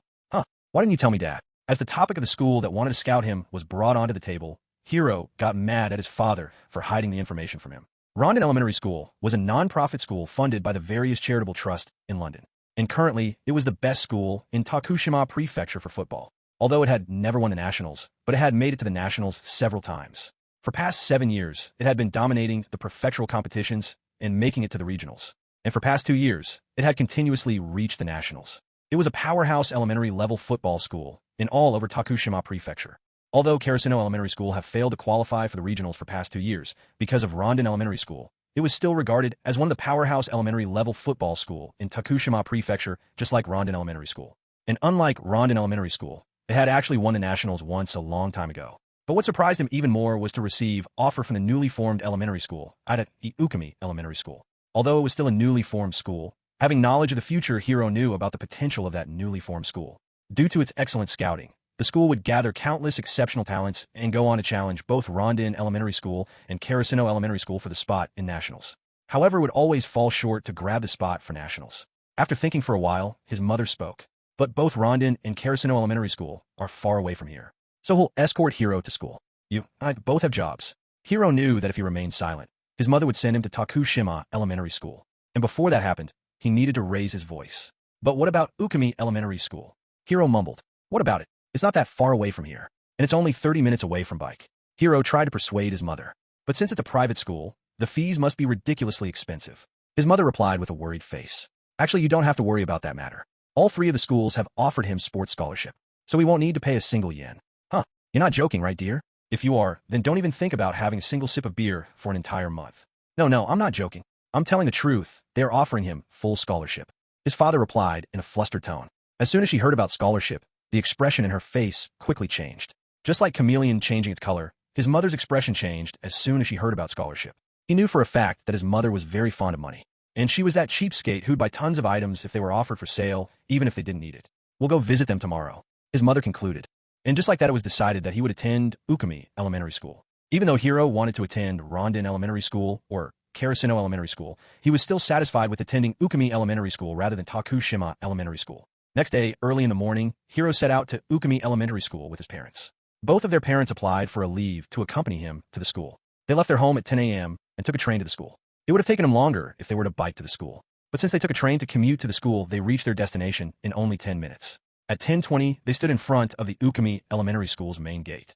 The school was huge and covered a lot of area. Although it was in a remote location, the chatters of the students could be heard even from outside the gate. After exiting the train, they needed to hike for 5 minutes to reach the school. Ukami Elementary School was located at the top of a hill. Who are you? And what's your purpose for visiting the school? A middle-aged man dressed in a guard uniform stopped them as they tried to enter the school. Sorry for bothering you, but we're actually here for the admission of our son, his father replied in a gentle manner. The man then casted a glance at Hiro, who was neatly dressed in a black shirt and beige color linen half pant. The admission process hasn't started yet. So why are you here so early? The guard replied. Honey, don't tell me that you haven't talked with the staff yet, his mother exclaimed while barely holding herself from getting angry. I forgot. Hee. His father laughed awkwardly as he replied. Huh, you forgot? Are you for real? Even though she didn't speak loudly, he could clearly see that she was getting agitated and was barely holding herself from yelling out loud. His father had sensed her anger as well, and thus he remained completely silent. Arg, whatever. For now, let's just ask him to let us enter the school. And you and me will need to have a talk when we reach home. Gulp, gulp. Yes, ma'am. His father gulped his saliva. Rest in peace, Dad. He mumbled inwardly. Excuse our intrusion, but would you let us enter the school? His mother spoke to the guard. No, ma'am, I can't do that. I can't let you pass without any appointment. The guard sternly denied their access. Just then his father pulled out a business card from his pocket and handed it over to the guard.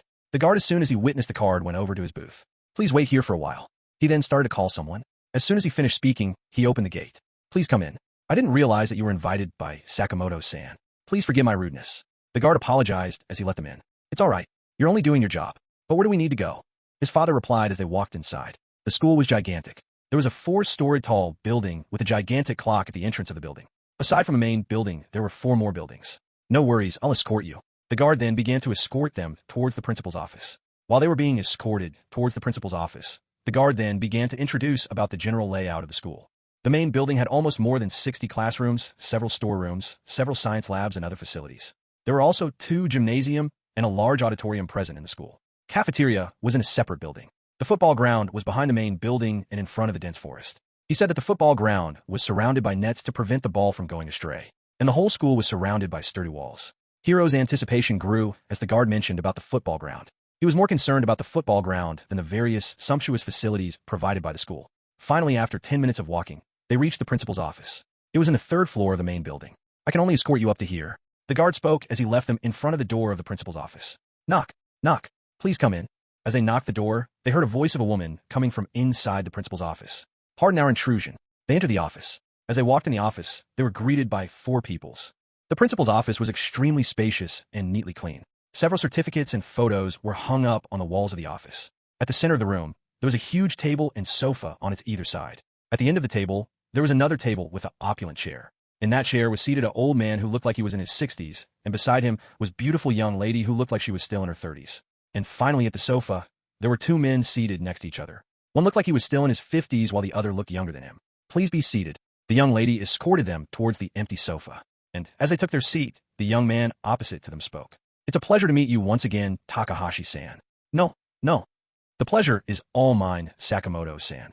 The young man who greeted them was the scout of the Ukami Elementary School, and the old man who was seated beside him was the head coach of the Ukami Elementary School's football team. This right here is Miura-sensei, and the person seated at the chair in front of us is our principal Miyamoto Takumi-san, and beside him the young lady is his PA Suzuka-sensei. Sakamoto introduced everybody present in the office. Nice to meet you. I'm Takahashi Takashi, and she's my wife Takahashi Momo. And this is our son Takahashi Hiro. While he was introducing himself, his wife and his son, Sakamoto, interrupted him.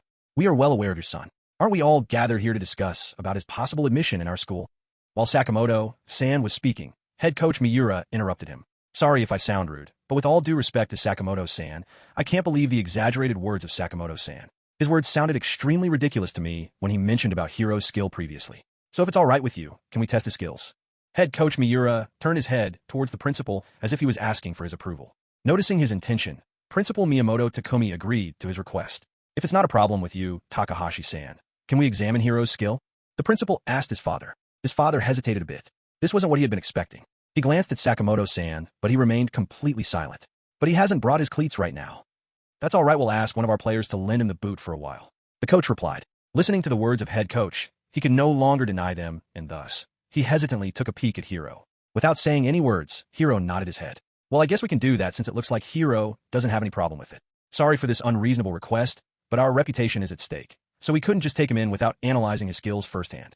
The principal apologetically placed his hands on top of Takashi's shoulder as they stood in the sidelines waiting for Hiro to make his appearance. I'll be blunt with you. We're still a newly formed school, so to raise our reputation, our school committee had decided to invest in football. So it's really crucial for us to gather a good team that could perform well in tournaments. And thus, if Hiro can't perform well in this trial, I'm afraid that we can't provide him with scholarship.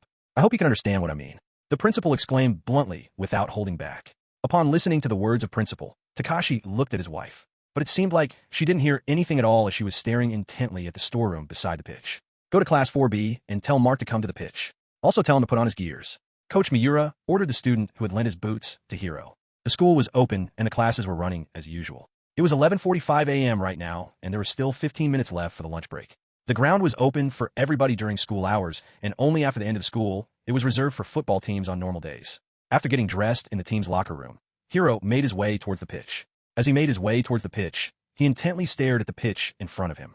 The ground was much bigger than his expectation. He could tell that the pitch was almost 130 yards long and 100 yards wide. It had almost the same measurements as those of the professional football grounds.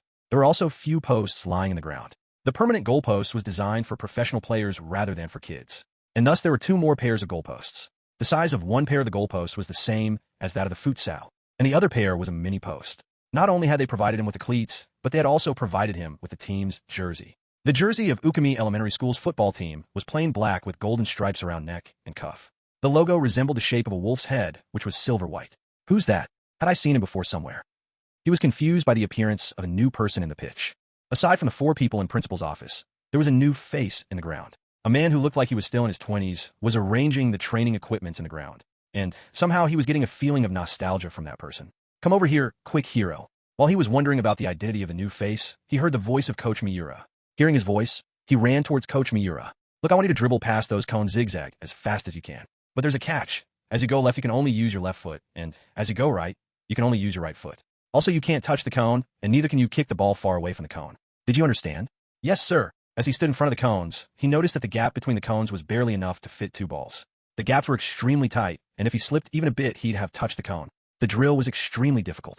Without perfect ball control, the drill was near to impossible. Ding! Side mission unlocked. Complete the drills set up by coach with astonishing result and impress the coach. Reward upon completion: 1 roulette ticket. Penalty: you'll lose stats randomly. Huh, are you kidding me? Lose stat? I freaking spent so much time to gain this stat, and you're saying that I'd have to lose it because of one simple quest? Hiro was extremely agitated by the words of the system. He had spent almost a year to raise his attributes, but the system was threatening to decrease his stats if he failed. Seeing the audacity of the system, he felt mocked by the system. Beep! As soon as the coach blew the whistle, Hiro started to dribble the ball. To complete the quest as fast as possible, he performed elastico continuously with both his feet. He performed elastico with his right foot and follow up with another elastico with his left foot. He performed elastico without a break for more than 18 times. Beep! 47 seconds. I can't believe it. He completed the whole drill in 47 seconds. It didn't even take 1 minute for him to pass 18 cones. Plus, the gap was ridiculously small. The coach's jaw dropped, and his eyes were wide open upon witnessing the unbelievable feat demonstrated by Hiro. For a while, the coach couldn't speak anything. He was completely speechless. He stood like a stone statue while looking at his stopwatch. His parents and the principal had the same expression similar to that of the coach. Even the person who was arranging the drills revealed the same expression as that of the coach. Nobody could believe their eyes. Coach! Coach! He called out for Coach, who was staring blankly at his stopwatch with his jaws wide open. Ah, yes. Yes. Now let's test your speed. Sprint as fast as you can towards the center of the pitch. Yes, sir. Beep.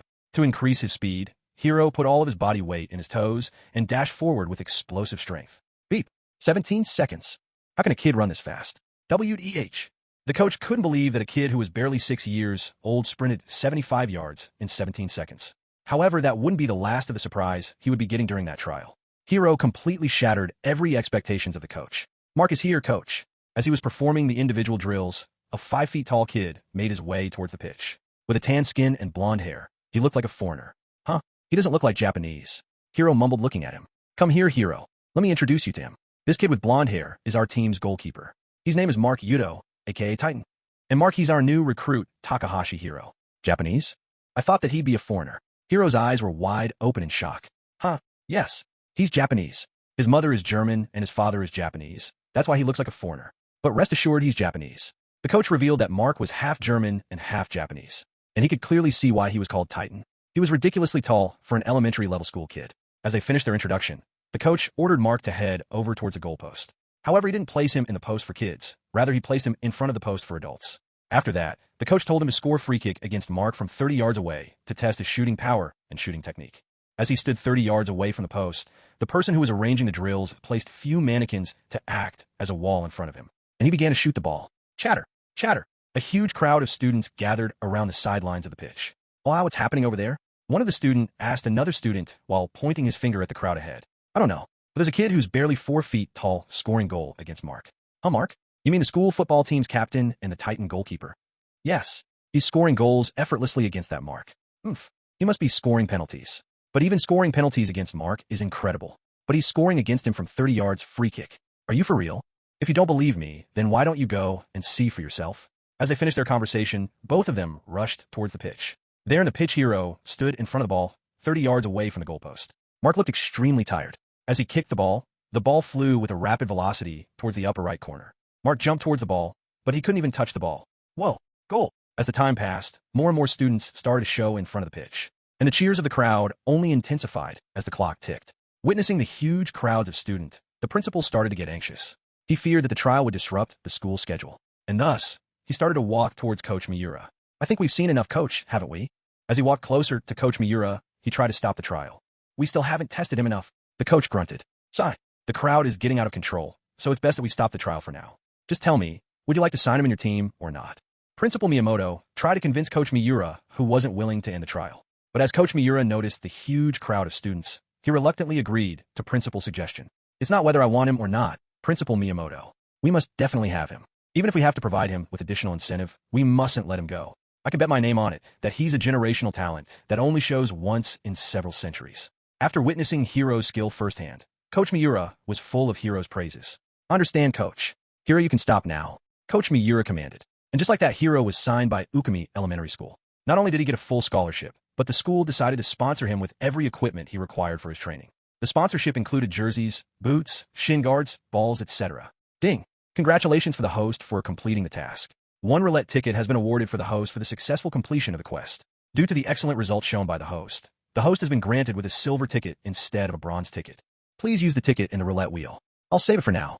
I'll check it later in the night. He mumbled. After a long, hectic day, he could finally rest. While his father and mother were discussing with each other, he was lying in his bed. Even after the trial, he somehow finished his remaining sets of daily mission in the evening, regardless of his fatigue. It was such a hectic day, but I'm thankful for God that it went all right. Right? I still have that roulette ticket to use. Let's check it out before going to sleep. Status window.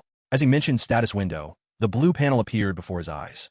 After scrolling for a while, Hiro clicked on the roulette section. Just as he clicked the roulette section, the system directed him toward another page. There in the panel, a roulette wheel appeared in front of him. Inside the wheel, there were many cards of different colors, but he couldn't see what was written in the card. One single silver roulette ticket detected. Would you like to use your ticket? Yes. Just as he agreed, all of a sudden, the wheel started to spin, and all those different colored cards changed into silver color cards. After spinning for 5 seconds, the wheel stopped spinning, and the arrow pointed at one of the cards. Oh, what's this? Even though the mechanism of the system was quite simple, Hiro was having trouble figuring out the working mechanism of the system. Would you like to open your cards? Yes. Ding. Congratulations.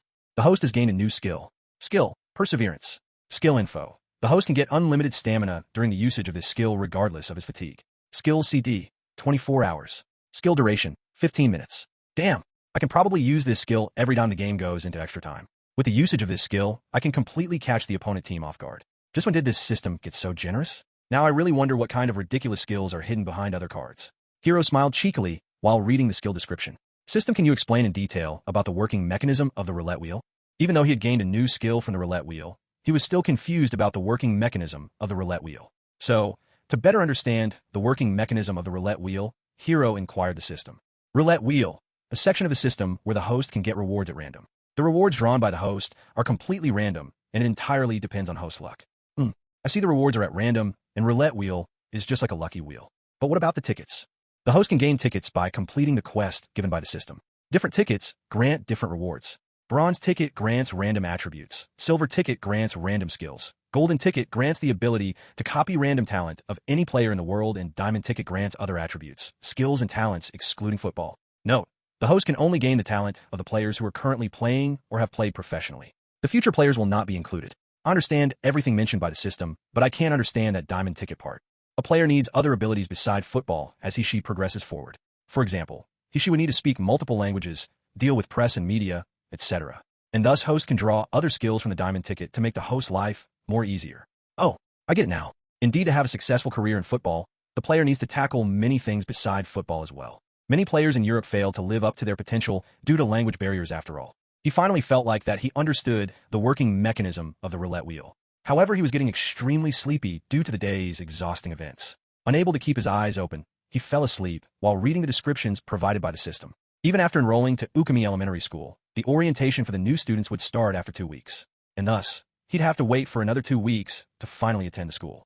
In the meantime, he continued to practice diligently by himself.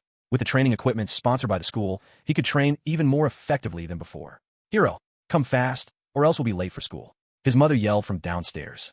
While his mother was yelling, he stood in front of the posters. Looking at the murals of the famous footballers, he whispered, "Wait for me. Someday I'll catch up to you. Are you coming, or do I have to come to you?" Sensing danger, he grabbed his backpack and ran downstairs. But regardless, he still got scolded by his mother. "Just why do you always get late? It's your first day at school, and you're already getting late." He reached the school at exactly 7:55 a.m., just 5 minutes before the beginning of orientation. Since the people of Japan are punctual people, most of them had already entered the school, and thus, he couldn't see anybody besides him in front of the gate. And as he walked towards the gate, his mother held his hands and whispered while revealing a warm, gentle smile. "Do your best." Seeing her smile, he couldn't stop himself from hugging her. He wrapped his arms around her and hugged her tightly. "I was really worried seeing you mature at such a young age." His mother's voice shook as she exclaimed her worry. Even without looking at her face, he could clearly feel the tears in her face. For past few months, His actions were more of an adult than a child. And even though his parents didn't show any changes, they were still worried about his changes. Even though he was a 27-year-old from inside, but he still had an appearance of a 5-year-old kid. And no parent in the world would want their kid to act mature from an early age when they should be acting immature. I'm sorry for making you worried, Mom. He apologized while squeezing her even more tightly. It's all right. Just remember, no matter how much you change, you're still going to be my little Hiro. She stroked his hair gently as she reassured Hiro that no matter how much he'd change, he'd still be their kid. They stayed like that for a while. Ding! Zong! The school bell rang all of a sudden. You should probably go now. She pulled him apart and asked him to leave. While wiping off the tears from his face, he nodded his head. Bye-bye. I'll pick you up later in the evening. Do your best. Finally, after a mother-son moment, she sent him off. As he walked towards the gate, she kept her gaze fixated at him. Children do grow within a blink of an eye. She whispered with a smile on her face. For the whole time, when they were hugging each other, the guard was keeping his gaze fixated at them. He knew that Hiro was going to be late, but he still didn't want to disturb them. And thus, he let them be. Even when the gates were closed, he didn't question Hiro for being late.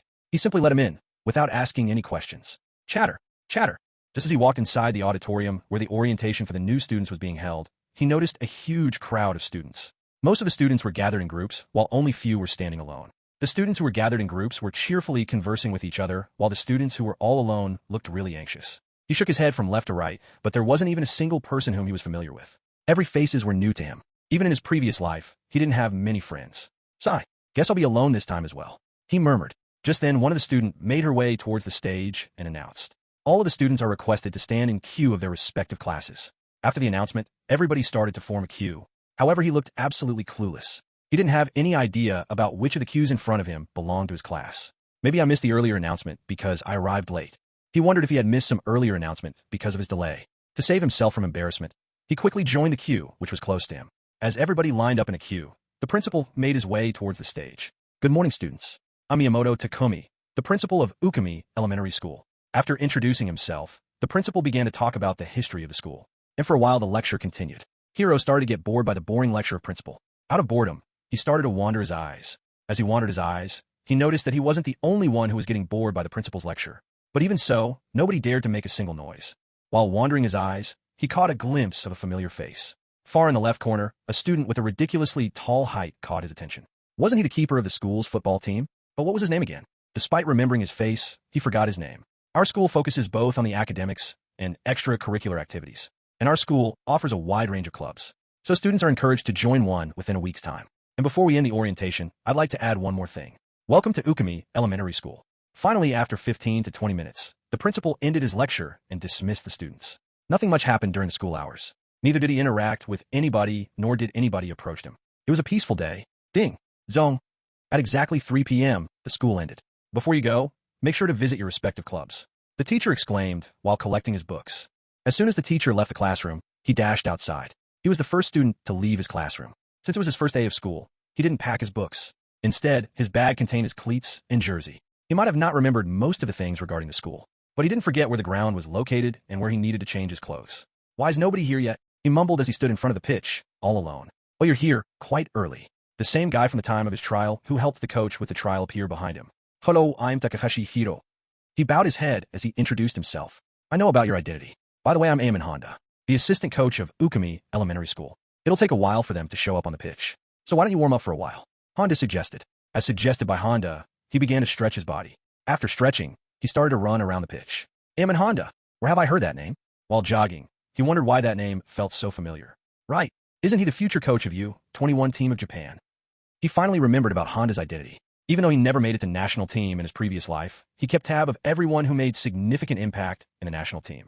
And Eamon Honda was one of the person who brought a change in Japanese football. At just 37 years of age, he'd coached the under-21 team of Japan. Even though he wouldn't lead the under-21 team of the nation to a major international trophy, they would still finish at high-ranking positions regardless, every time under his guidance. Come over here, Hiro. While he was reminiscing about the identity of Coach Honda, he heard the voice of Coach Miura calling out his name. He was so engrossed in his thoughts that he didn't even realize that he had been running for more than 20 minutes all alone. But finally, after hearing the voice of Coach Miura, he returned back to his senses. Huff, huff, who's that guy? A newbie? Isn't he that guy who demolished our keeper completely? Other players had already arrived in the pitch. They were all dressed in school's jersey and were chattering among themselves. Okay, everyone gather up. The coach ordered everyone to gather around him. The senior players started to gather in a circle around the coach. However, they didn't leave any space for the newbies. Today I'd like to introduce the newbies who will be joining our team. Hiro, Sasaki, Jin, Akashi, and Ken come forward. Along with him, the coach called out for 4 other players. Jin looked quite familiar among others. Nice to meet you. I'm Jin from Class 1B. I like to play as a striker. Please take care of me. I'm Akashi from Class 1C. I play as a defensive midfielder. Please take care of me. I'm Ken from Class 1A. My position is goalkeeper. Please take care of me. I'm Sasaki, also from Class 1A. I can play any role aside from the goalkeeper. Please take care of me. All 4 of them introduced themselves, but every single one of them looked extremely anxious, and only Hiro was left. After they finished their introduction, Hiro stepped forward and began to introduce himself. Unlike the previous 4, he wasn't nervous even a bit. After all, to him, they were all a bunch of kids. Nice to meet you. I'm Takahashi Hiro from Class 1B. I like to play as a playmaker. Pleasure to make your acquaintance. Please look after me. He bowed his head while introducing himself. As they finished their introduction, Hiro could vividly hear the faint laughs of the other senior players. Okay, that's all for the introduction. As our tradition, we'll now play a welcome match between the newcomers and the seniors. Since there are only 5 newcomers, we'll play a mini-game of 5v5. The coach announced, It's not fair. How can he make us face against the senior squad on our first day? The other 4 newbies started to whine. Fear was vivid in their eyes, and by no means he thought that they could stand a chance against the senior squads. When the players admit defeat even before the start of the game, they're more than likely to lose the game. However, unlike them, he was determined to win against the senior team, even if he had to do it all by himself. Beep. The game started with Ken as the goalkeeper, Sasaki and Akashi as defenders, finally Hiro and Jin as the forwards. Since the game was played 5v5, it was played only in one half of the pitch with mini posts. What's this? Why isn't the coach playing that tall goalkeeper? Hiro mumbled as he witnessed Mark standing in the sidelines. As Jin was charging the ball forward, the ball got stolen from him, and he quickly lost position. The senior players didn't even give them a chance to defend, as they smoothly passed through Sasaki and Akashi. Ken proved to be useless against the senior players as well. He conceded the goal from between his legs in less than a minute of the starting. Don't mind. We can still do it.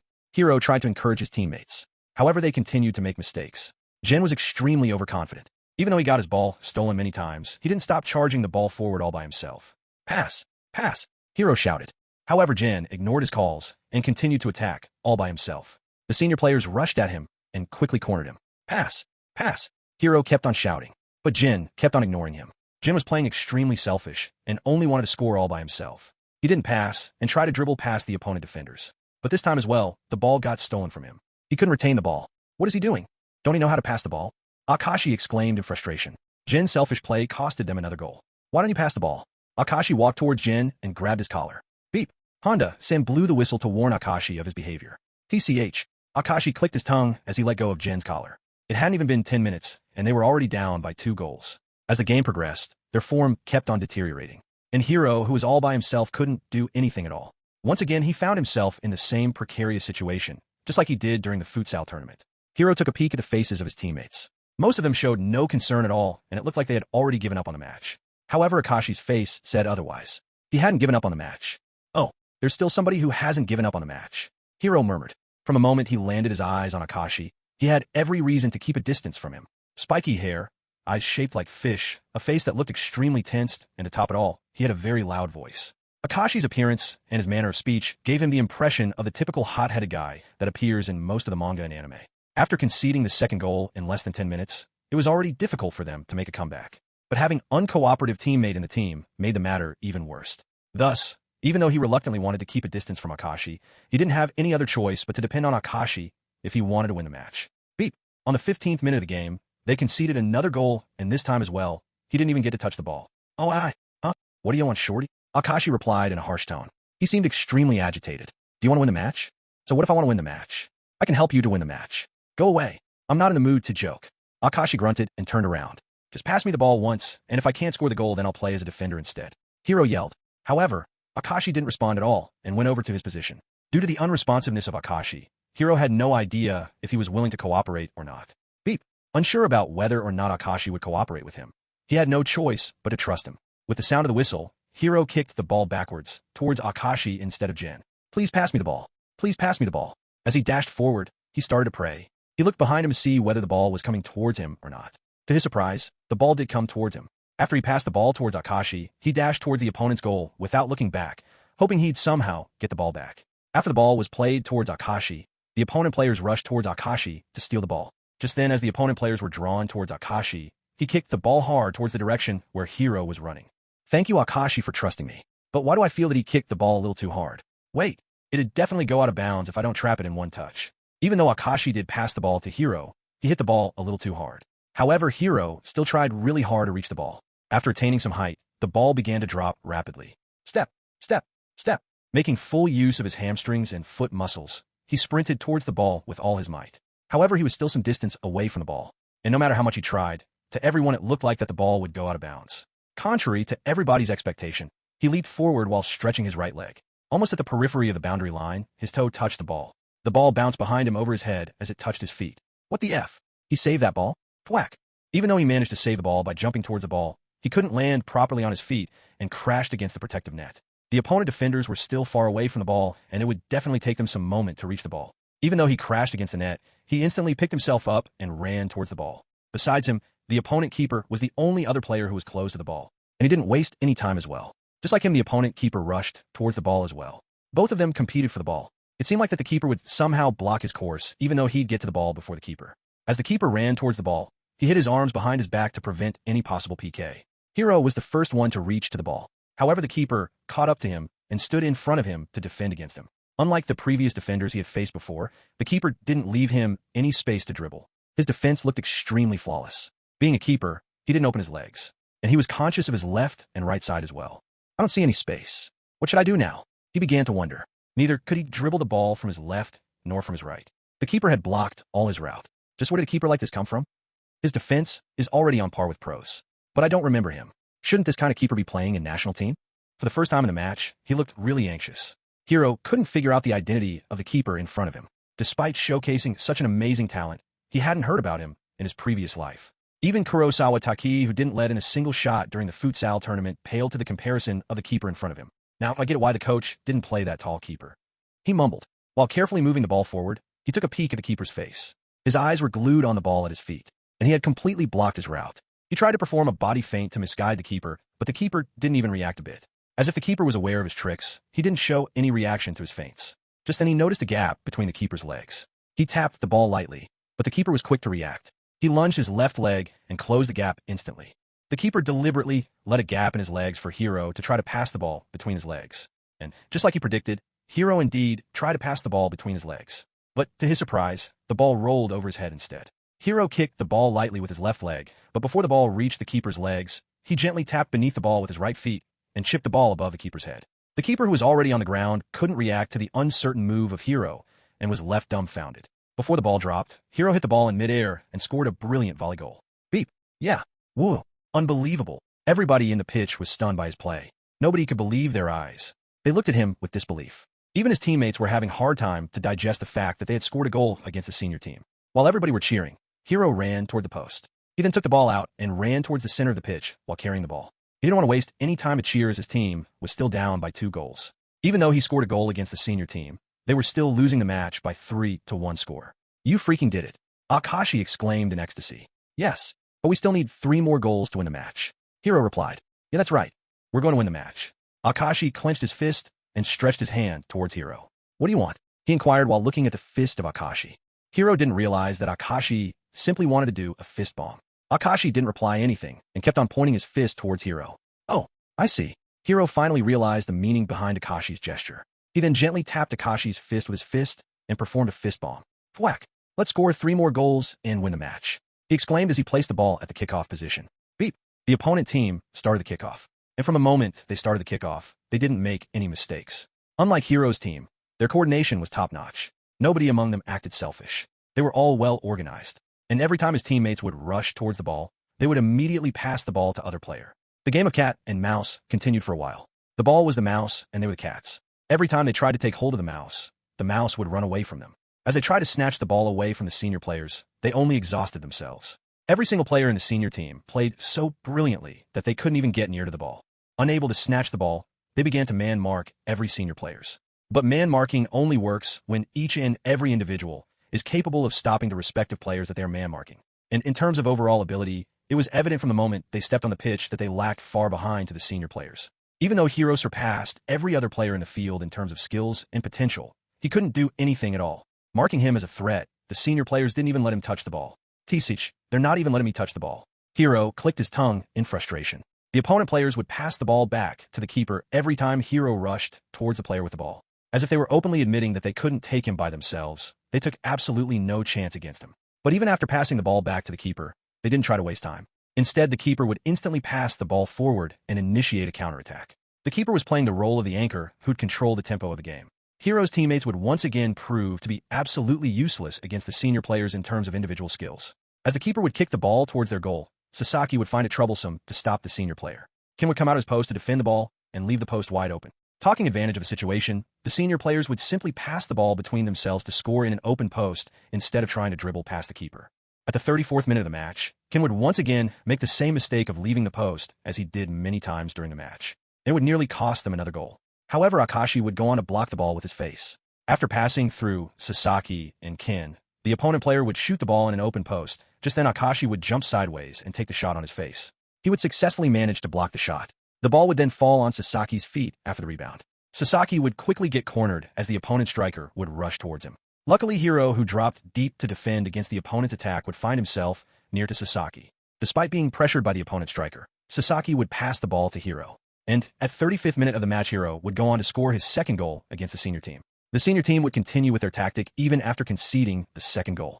With that tactic of theirs, they would nearly seal the match at the last minute of the match with another goal. However, Goddess of Luck would do them real bad, as the shot hit by their striker would go on to hit the goalpost, and once again, they would concede another goal on rebound, which would cost them a crucial goal. With that final goal, the score of the match would read as such: Team Senior 3, Team Newbie 3. The game would end up in tie. And just like that, Hiro would go on to score 3 goals against the senior team and help his team to pull out a draw against the senior team. After the end of the match, later in that day, at around 9:47 p.m., arg, such a tiring day. While lying on his bed, he tried to recall the events which took place during the day. I need to work on my off-the-ball movements. After analyzing his play, he noticed a fatal flaw in his play style. Even though he was phenomenal when he had the ball in his feet, he sucked really bad during the moment when he didn't have the ball in his feet. Just by keeping him away from the ball, the senior players were able to completely nullify him. What do the star players do when they don't have the ball in their feet? He began to wonder. He tried to recall as much information of the future as possible. In his mind, he played several matches and tried to analyze the movements of the world's best players. But since the camera never focused solely on the individual, he couldn't get much information from the several matches he analyzed in his mind. However, while he was recalling about the playstyle of the several world-class player, he noticed something. Even though it looked extremely trivial, but each and every player he analyzed in his mind had one thing in common. They were always in search of space, and they always positioned themselves in the space where the probability of getting the ball was maximum. Andreas Messi would always turn his head in search of the most optimal route towards a goal. Christian Romero would always look for the space where he can get the ball. Even if they didn't have the ball in their feet, they'd always be searching and scanning. The world-class players would always be in search of the space and weakness to exploit. Okay, I'll work on my off-the-ball movements before the first professional match, he mumbled. After analyzing countless matches, he fell asleep. Even though he wanted to analyze more matches, his young body couldn't keep up with his thinking. On top of playing a match, he also completed the daily mission given by the system. The first professional match of the national tournament was about a month away, and within 2 weeks, they would find out their first opponent. Since the tournament was played in a knockout format, there was no second chance. The tournament was all or nothing. March 25, 2015, a week before the commencement of the All-Japan Interschool Football Tournament, the day when the tie sheet of the tournament would get published. As usual, players of Ukami Elementary School were going through a rough training session in preparation for the tournament. Just then, assistant coach Honda made his way towards the pitch while carrying some papers in his hands. Beep! With the sound of the whistle, everybody stopped the training. The sudden stoppage of the training confused everybody.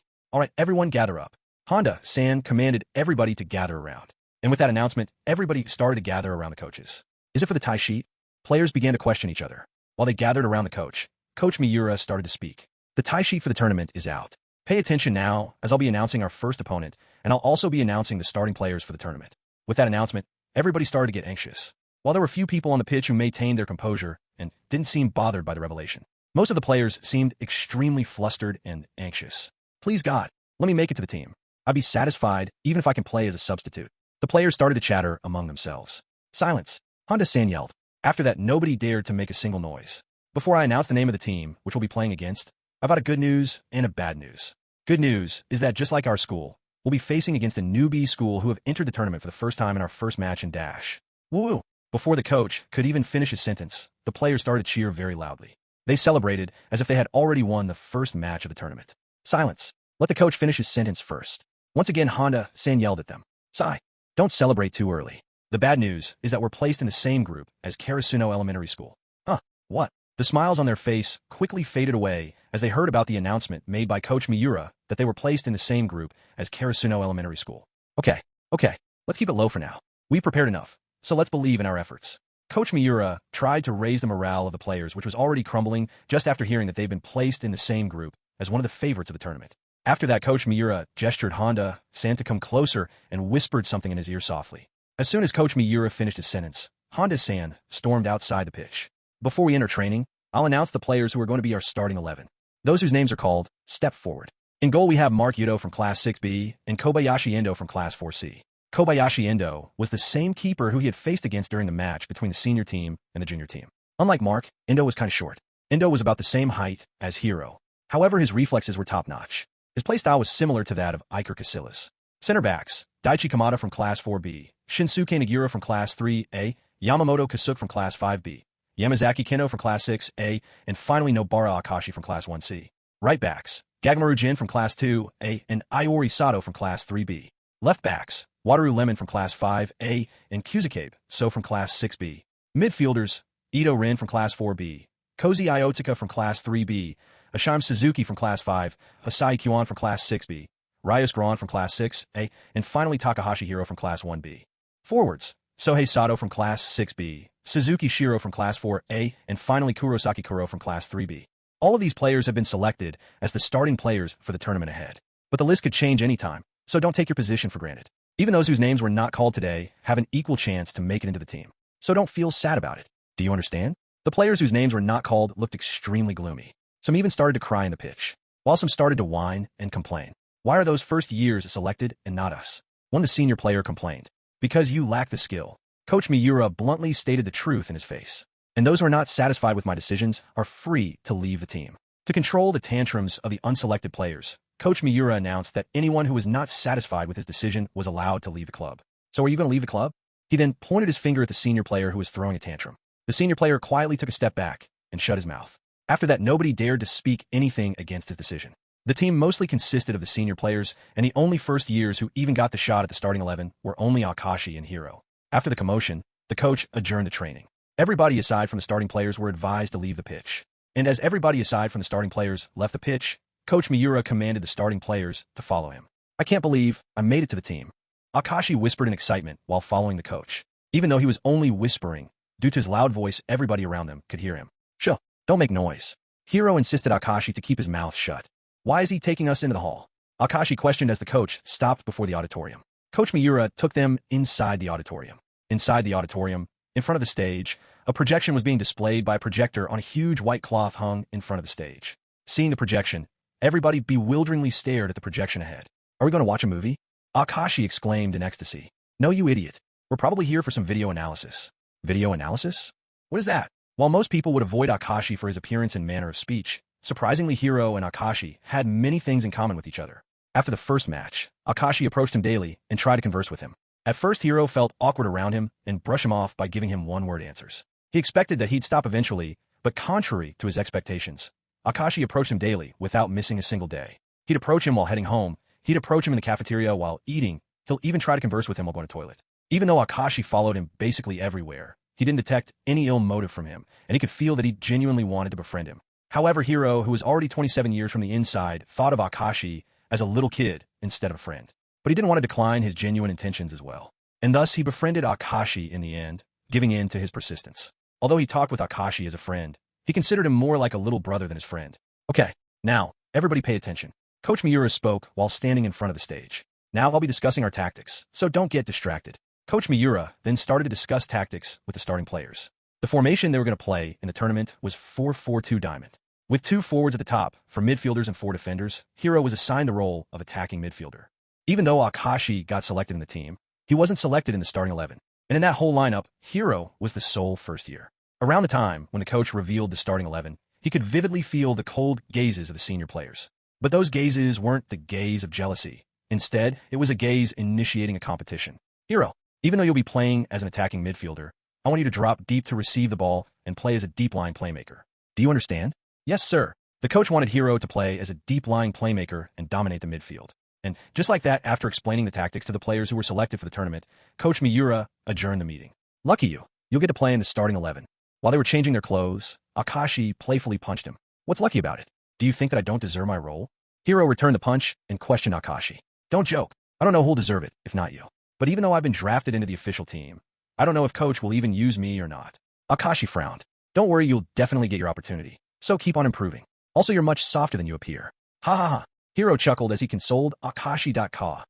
Caw. By the time they finished dressing up, the sun was already on the verge of setting down.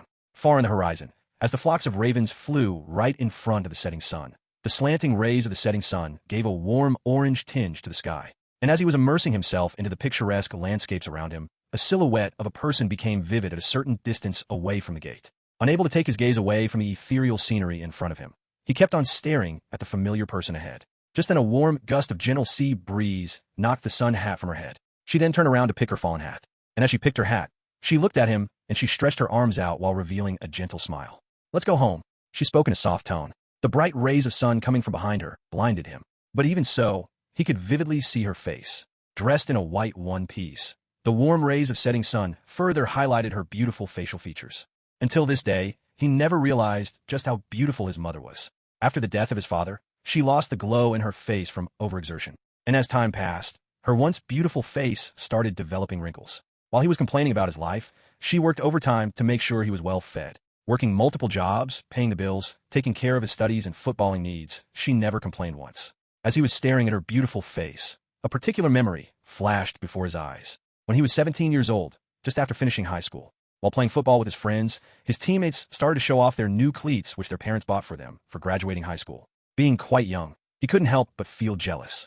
And due to jealousy, he too asked his mother to buy him new cleats. She sternly declined his request, but he kept on pestering her to buy new cleats despite her refusal. While she was already having troubles with paying the bills, he only added fuel to the burning fire by pestering her to buy a new cleat for him. While he was stubbornly asking for new cleats, he didn't even notice that she had been wearing the same clothes for years and years.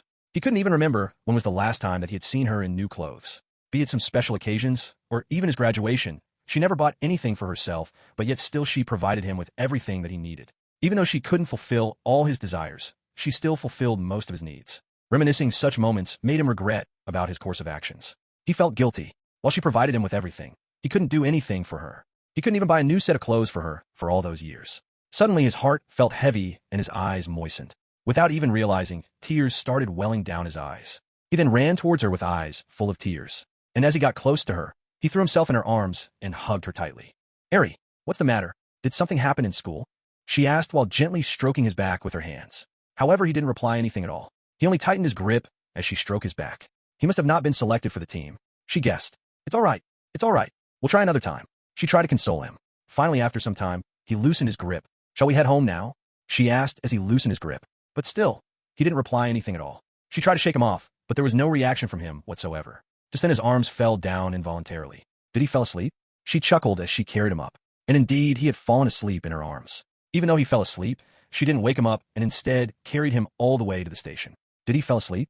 His father questioned as they exited the train. While he was sleeping peacefully in her arms inside the train, his mother phoned his father and informed about his condition to his father.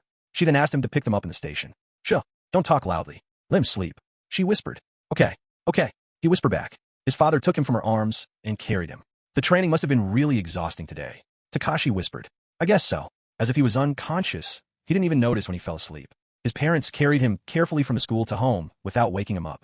At 1:43 a.m., later in the night, as he woke up from his dream, he found himself lying in his bed. Ugh, when did I get here? He mumbled as he woke up in the night. Where's Mom? The last thing I remember is hugging her in front of the school gate. Was everything perhaps a dream? He bewilderingly questioned. Growl. All of a sudden, his stomach started to make weird noises. Why do I feel hungry all of a sudden? He hadn't eaten anything since lunchtime. To let him sleep peacefully, his parents didn't wake him up for dinner. He then got out from his bed and started to walk towards the kitchen. There must be something in the refrigerator, he mumbled as he tried to open up the refrigerator. Expecting he might wake up and feel hungry, his parents had stored a cake and an apple juice in the refrigerator. Whoa, there's cake today. He was baffled by the sight of cake in the refrigerator. Rarely his mother let him eat sweet things. She considered sweets unhealthy and therefore forbade him to eat sweets. Cake being a sweet was no exception as well. No, I must have passed out in her arms, he mumbled while chewing the cake. He couldn't think of anything else beside passing out in her arms to explain why he couldn't remember anything after hugging her. While reminiscing of the moment before he passed out, he remembered about the things he thought while hugging her. And once again those thoughts saddened him. Yash, Let her earn a lot of money and buy her everything she desires. He yelled enthusiastically. Bark, bark. The dogs in the neighborhood started to bark listening to his loud yells in the middle of the night. Ups, gotta keep it low or else it won't end up good if Mom finds me awake. He mumbled as he chugged the bottle of juice in a single gulp. After eating, he headed towards his bed. He closed his eyes, but he couldn't sleep for some reason. Unable to sleep, he started to think of ways to make money. Even though I know the future events, I can't make use of it. I only know of the major events which will take in football, and I can't even remember most of the Champions League finals. But even knowing those events won't change anything at all. After all, betting is illegal in Japan. And even if it were legal, I wouldn't be allowed to bet. After all, I'm still too young. Human mind is programmed in such a way that it forgets most of the things if there's no repetition whatsoever as time progresses. So it was only natural for Hiro to forget most of the event which took place because it had been a lot of time since he last remembered those events. The events like Champions League finals and other matches which happened a long time ago, he couldn't remember it even if he wanted to remember. So betting is out of our list to make money. What if I write novels? Another idea flashed in his mind. Oh shit, right. I never read a novel before. I should have listened to my friends back then. He exasperated.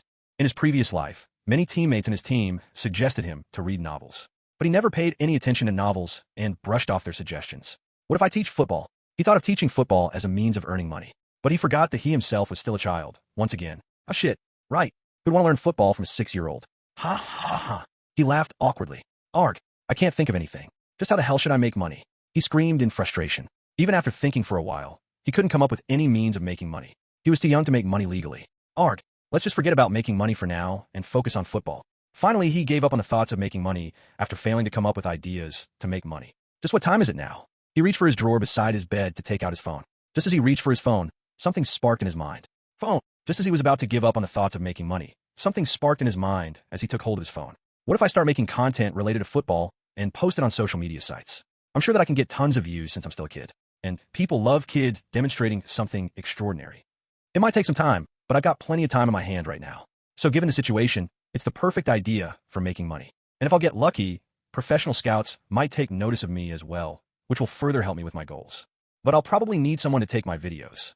Just when he finally thought of a good idea to make money, he encountered another problem. He was really bad at making videos. Aside from playing football, he didn't have any talent at all. And football was the only thing he was good at. What if I asked my parents to do it for me? He wondered. They'll probably decline my request. They're busy with their jobs, so I'll have to think of someone else. But for now, let's sleep. Ring, ring, ring. The sound of the alarm clock woke him up early in the morning at 5 a.m. Ugh, it's morning already? I want to sleep a little more. He exclaimed in half-asleep state. Even though he wanted to sleep a little more, he woke up regardless. For past few months, it had been his daily routine to wake up early in the morning to train. 247, 248, 249, and finally 250. Why is that kid shooting ball early in the morning? One of the passerby inquired. Maybe he's training to become a professional football player.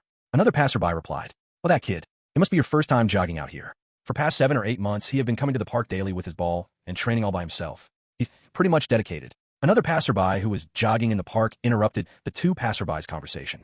While kids his age are sleeping right now, he's here working hard for his dreams. His parents must be really proud of him. Alas, if only my kids were as hardworking as him. An old lady who was jogging in the park joined in the discussion between all those previous passerbys. Even though he was still a kid, his neighborhood was quite safe for kids to go out early in the morning. And even though he used to get up early in the morning, as soon as he used to reach home after exercising, he'd throw himself in bed and fall asleep instantly. Today wasn't any different as well. As soon as he got home, he knocked himself into the bed and fell asleep. Wake up, Hiro! Wake up fast, or else you'll be late for school. His mother yelled. Art, let me sleep a little more.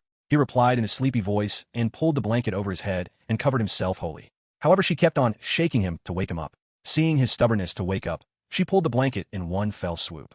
And as usual, once again he got scolded by his mother. As if his day would turn out incomplete without her early morning nagging, it had kind of become something like a ritual for him to wake up to her nagging every morning. Slam! As usual, you're late. While walking toward his classroom, Akashi smacked his back playfully. Yeah, I woke up kind of late today. Hiro replied, while rubbing his back with his hands. Did you watch yesterday's El Clasico? Akashi inquired. It was yesterday? Hiro bewilderingly replied. Just like Hiro, Akashi loved to watch European football. Surely this time Real Madrid's going to win both La Liga and Champions League. Akashi proudly exclaimed. Akashi was a supporter of Real Madrid and idolized Christian Romero, who played for Real Madrid. Having the knowledge of the future, he knew exactly who would win the titles. In 2015 was the season of Barcelona. They'd go on to win La Liga, Copa del Rey, and Champions League in that season. Dream on. It's going to be Barcelona who'll win both La Liga and Champions League. Hiro replied back. With that reply, both of them got into an argument. Most of the time, They got along pretty well with each other, but every time the topic of their favorite club was brought, they used to get into an argument. Even though Hiro was quite mature from inside, he would still argue when the topic of the club he supported was brought onto the table. "You kids, don't you have classes?" One of the faculty member yelled while they were arguing with each other in the hallway. Hearing his yell, both of them headed towards their respective classrooms. Later in the evening, after the daily training ended, while they were preparing to head home, Hiro called out for Akashi. "Akashi, don't you want to improve your game?" Hiro inquired. "I do want to improve my gameplay, but I don't know how to improve my gameplay." Akashi frowned. "I can help you with it, but you need to help me with something as well." Hiro proposed a deal to Akashi. In return for teaching him football, Hiro wanted Akashi to shoot his videos. Akashi reluctantly agreed to his proposal. Since he knew what Hiro was capable of, he didn't doubt his ability to teach him football. And just like that, both of them agreed to help each other. New quest unlocked. Help Akashi to make his debut in the tournament. Reward on completion, golden ticket. Punishment on failure, deduction of random stat. Have a quest unlocked all of a sudden. The reward is very tempting, but the punishment is really harsh as well. All of a sudden, a quest unlocked. And surprisingly, the system offered a golden roulette ticket for the reward on completion. He does have potential, but I'm sure he won't get a play in the first match. And if we lose the first match, the quest is basically all over. "Why are you staring at me like that?" Akashi inquired. Without even realizing, he was contemplatively staring at Akashi with a weird expression in his face. "I was thinking of how I can grind you." "Huh? Grind me?" "Yeah, I was thinking of the training method to help you improve." Hiro revealed an evil smirk as he finished his sentence. "Somehow, I'm having an omen about this." Akashi gulped his saliva. "Okay, then let's meet at school ground this Saturday at 5 p.m. Huh, school ground? But will the teacher even allow us to use the school ground during holiday?" Akashi questioned. During holidays, nobody was allowed to use the school facilities. However, Hiro, who was sponsored by the school, was allowed to use the ground even during holidays. "Don't worry about that. Just meet me at the ground this Saturday at 5 p.m. Hiro assured. And just like that, Akashi agreed to shoot videos of Hiro in exchange for teaching him football. Fast forward to Saturday. Hiro made Akashi to shoot the ball 500 times. However, he couldn't even shoot 200 times. Everything went well at first, but as he progressed forward, Akashi's legs got heavy and he couldn't even lift his legs properly. Hiro made him do the sets of exercises given by the system. But unlike Hiro, Akashi couldn't even complete 3 sets of the exercises. And as per the deal between them, Akashi shot Hiro's videos after the training. Later at night, Hiro was fiddling around with his phone while lying in his bed. Now, then what should I name the channel? Hiro started to wonder about the name of his channel. He was going to upload the video shot by Akashi in his YouTube channel, but he couldn't think of a name for his channel. It should work. The name of my channel will be. After thinking for a while, he decided to name his channel as Soccer Wizard. Although the name sounded a little bit childish, yet he was quite proud of the name he had selected. Since football was mostly referred to as soccer in Japan, he chose soccer instead of football, even though he preferred football more. And even though he never believed in magic in his previous life, he had somehow magically regressed back in time. And since he had also gained a system, he considered himself something like a magician. That's why he decided to add wizard to the name of the channel. And with this, my channel is created. He exclaimed with a smile on his face. "Watch your back, Mr. Beast. I'm going to be the most subscribed YouTuber." Ha ha ha ha. He laughed maniacally. "All right, but that's not my goal." He came to a sudden realization, and the smile on his face faded away. "My goal is to become the best footballer on the planet. And I'm only uploading videos as a means of making money for a short while. So I'll pass on becoming the most subscribed YouTuber. Consider yourself lucky, Mr. Beast, that I'm not doing YouTube seriously. You can keep your title. Consider it my gift to you." He finished his sentence with a smug look on his face. He exclaimed as if he was doing a favor to Mr. Beast by not taking YouTube seriously. He was too haughty. Now that the channel is established, I should post my video. But what should I name the title? After creating his YouTube channel, he was about to post his video, but he couldn't think of a suitable title for the video. Little boy playing football? Nah. Juggling the ball for 500 times without dropping? Nah.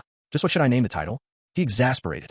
He couldn't come up with any decent name for the title. He kept on pondering over the name for the title. But no matter how hard he tried, he couldn't think of anything decent. Arg. Just why is it so hard to come up with a decent name for the title? Failing to come up with a decent name for the title. Even after thinking for a while, he started to get frustrated. Just then he threw his phone aside and laid down on the bed with his face facing upwards. Right. I should make use of the knowledge of the future and decide the names which can act as a clickbait so that I can get a lot of views. As he was laying down on the bed, a sudden thought penetrated his mind. He then grabbed his phone and began to type. I scored 500 goals from 500 free kicks. After coming up with a title for his video, he posted his video and slept early. Hiro, are you still asleep? His mother made her way towards his room while yelling. But just as she entered his room, her eyes widened in shock. Oh, you're awake? She was shocked to find him awake. Usually he'd be sleeping around the time she walked into his room. But today he was awake, and not only was he awake, he was already dressed as well. Yeah, it's the match day today, he replied while packing his jersey. Match day? Isn't it holiday today? She mumbled. Yeah, match day. The prefectural tournament begins today. Didn't I already tell you about it? He replied. You did. But why are you going? I mean, you aren't even selected for the team. So why are you going? She bewilderingly questioned. Huh? Who told you that I wasn't selected? He replied. Then why were you crying previously? Well, what do you mean by crying? He stammered upon remembering the embarrassing moment when he cried in her arms. She noticed his flustered face and decided to change the topic. So you're selected for the team? Yeah, I'm a starting player. Where will the match take place? She questioned. It's going to take place in the community football stadium. The preliminaries will be held at the local football stadium, and the matches from round of 16 to semi-final will take place at the stadium of Sakura FC Football Club. And finally, the final match of the prefectural tournament will be held at one of the national stadium where the international games are played. After packing his bags, his mother dropped him off in school. Even thought the game started at 10 a.m. All of the starting players were required to show up in school before 8 a.m. to discuss tactics. Here comes our soccer wizard. Akashi greeted Hiro as he entered the auditorium. Just then all of the players started to congratulate him all of a sudden. Hiro couldn't figure out why they were congratulating him for no reason. What's the occasion today? Why am I getting congratulated all of a sudden? Hiro was baffled by the sudden burst of congratulations. Coach Miura kept his cool and commanded everybody to get seated. After that, nobody dared to speak a single word. And then he began to explain the tactics. We'll be playing Endo as the sweeper keeper, and Hiro will be playing as a deep line playmaker. For this tactics to work out, we need to get Hiro involved with the ball as much as we can. Did everybody understand what I'm trying to say? Yes, sir. Everybody shouted. Okay, then let's win the game today and progress forward. The coach ended the discussion after carefully explaining the tactics to everybody present in the auditorium. Then all of them started to board on the school bus to leave for the venue where the match was going to take place. Since Ukami Elementary School was a private school, it owned quite a number of school buses. And in fact, many of the students who studied at Ukami Elementary School commuted to and from school via school buses. Hiro couldn't take advantage of the facility provided by the school bus because of the remoteness of his neighborhood. The school buses didn't operate to his neighborhood because of the lack of students who studied in Ukami Elementary School from his neighborhood. And even though he was sponsored by the school, they couldn't still operate the school buses to his neighborhood for him alone. That's why he used to commute to the school via train. While they were commuting towards the venue of the match, Hiro looked at Akashi to inquire him about the earlier incident. But Akashi didn't seem well. He kept his eyes closed and lips sealed. He covered his mouth with one of his hands and grabbed his stomach with his other hand. He was suffering from motion sickness. Seeing him in that condition, he decided it would be better to keep his mouth shut for the time being. After commuting for about 15 minutes, they reached the venue where the match was going to take place. As soon as the bus stopped and opened its door, Akashi stormed outside. Yo-wa. Akashi started to puke. However, he couldn't puke anything beside liquid. His stomach was completely empty. There wasn't even a single solid substance in his stomach to make its way outside his mouth. Coach, I'll catch up in a while, he exclaimed while looking at the coach. The coach took a peek at Akashi's condition and agreed to his request. Okay, but come fast. The coach and other players started to head inside the stadium. However, assistant coach Honda decided to stay back to keep an eye on them. Here, have some water. Hiro handed a bottle of water to Akashi. Yo-wa, thanks for the water. After drinking some water, Akashi felt a little better. His complexion returned back to normal, and his puking stopped as well. Are you alright? Hiro inquired. Yeah. Then shall we head inside? Akashi nodded his head. They started to head inside the venue. Since it was their first time in that venue, they didn't know where to go. And if not for Honda-san, they'd have directly entered the pitch without even changing their clothes. They managed to find the changing room with Honda-san's assistance. The opening ceremony is about to begin, so change your clothes ASAP. The coach exclaimed. Except Hiro and Akashi, everybody in their team had changed their clothes. Without uttering a single word, both of them got dressed instantly. Akashi, how did you know about the name of my YouTube channel? I'm sure that I haven't told you about it. Oh, about that you're quite fama-dash. You two keep quiet. It's our turn to enter the pitch. Coach Miura interrupted as Akashi was about to say something. And as they made their way towards the pitch, Hiro noticed something unusual. There were surprisingly a lot more spectators in the stand, even though the tournament was an elementary school level tournament. There were about 700 to 800 people in the stand. That number was very huge for something like an opening ceremony of a prefectural tournament for elementary school kids. In comparison to previous year's opening ceremony, which recorded about 100 spectators, current estimation of 700 to 800 spectators was astronomical. Why is there so many people in the stand? Hiro whispered. For you. I didn't quite get that. You seriously don't know about anything? Akashi inquired bewilderingly. To his inquiry, Hiro simply shook his head. About 32 schools participated in the tournament that year. And those 32 teams were further divided into 8 groups, with each group consisting 4 teams. Again, the 8 groups were further divided into 2 segments, with each segment containing 4 groups each. And due to the large number of schools, that year's tournament was going to be played in the World Cup format. However, instead of a league format for the group matches are going to be played in knockout format as well. Whoa, there's a lot of team participating in the tournament this year. Hiro mumbled. Indeed, there's a lot of team participating in the tournament this year. But the favorites remains the same, Karasuno Elementary School and Rondon Elementary School. And even worse, were placed in the same group as Karasuno Elementary School. Just why God? Akashi whined. Just as the announcer called out the name of the final team to participate in the tournament, someone from that team caught his attention. The final team to walk into the pitch was none other than Rondon Elementary School, the same school which once tried to recruit him. And the person who caught his attention was none other than Kurosawa Taki. Hiro was left dumbfounded by the sight of Kurosawa Taki. Hiro! Hiro! Akashi called out for him, but there was no response from him. He kept on staring at Kurosawa Taki. Yeah. He stammered upon coming back to his senses. Are you alright? Yeah, I'm fine. Perhaps, did you see a ghost? Huh. No. Why do you ask such absurd questions? Well, I mean, you look kinda lost to me. So I wondered if you saw a ghost. It's nothing like that. Let's just focus on the announcement ahead. Hiro shrugged off Akashi's curiosity. But I don't get one thing. There are so many teams participating in the tournament. So how will we complete all those matches today? Akashi inquired. I'm sure that the coach had explained us about that previously. Didn't you pay any attention to his words when he was explaining about the tournament fixtures? Hiro replied while contorting his face. Huh, I must have missed that information. Akashi smiled awkwardly. Sigh. Group A, B, C, and Group D's first matches will be played today in 4 different venues.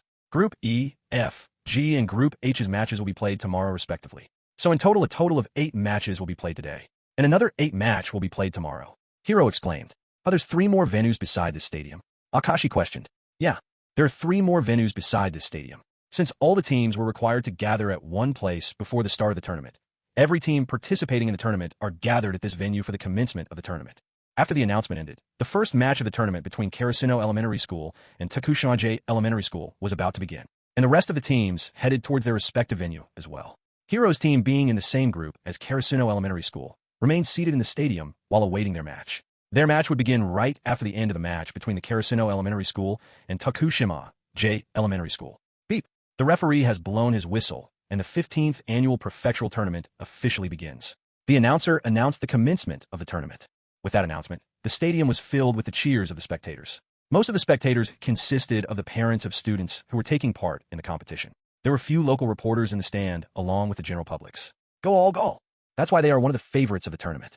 Karasuno Elementary School opened up the score sheet with a goal in the 17th minute of the game. The stand where the students of Karasuno Elementary School were seated burst out with cheers as they scored the goal. Before the end of the halftime, they scored another goal.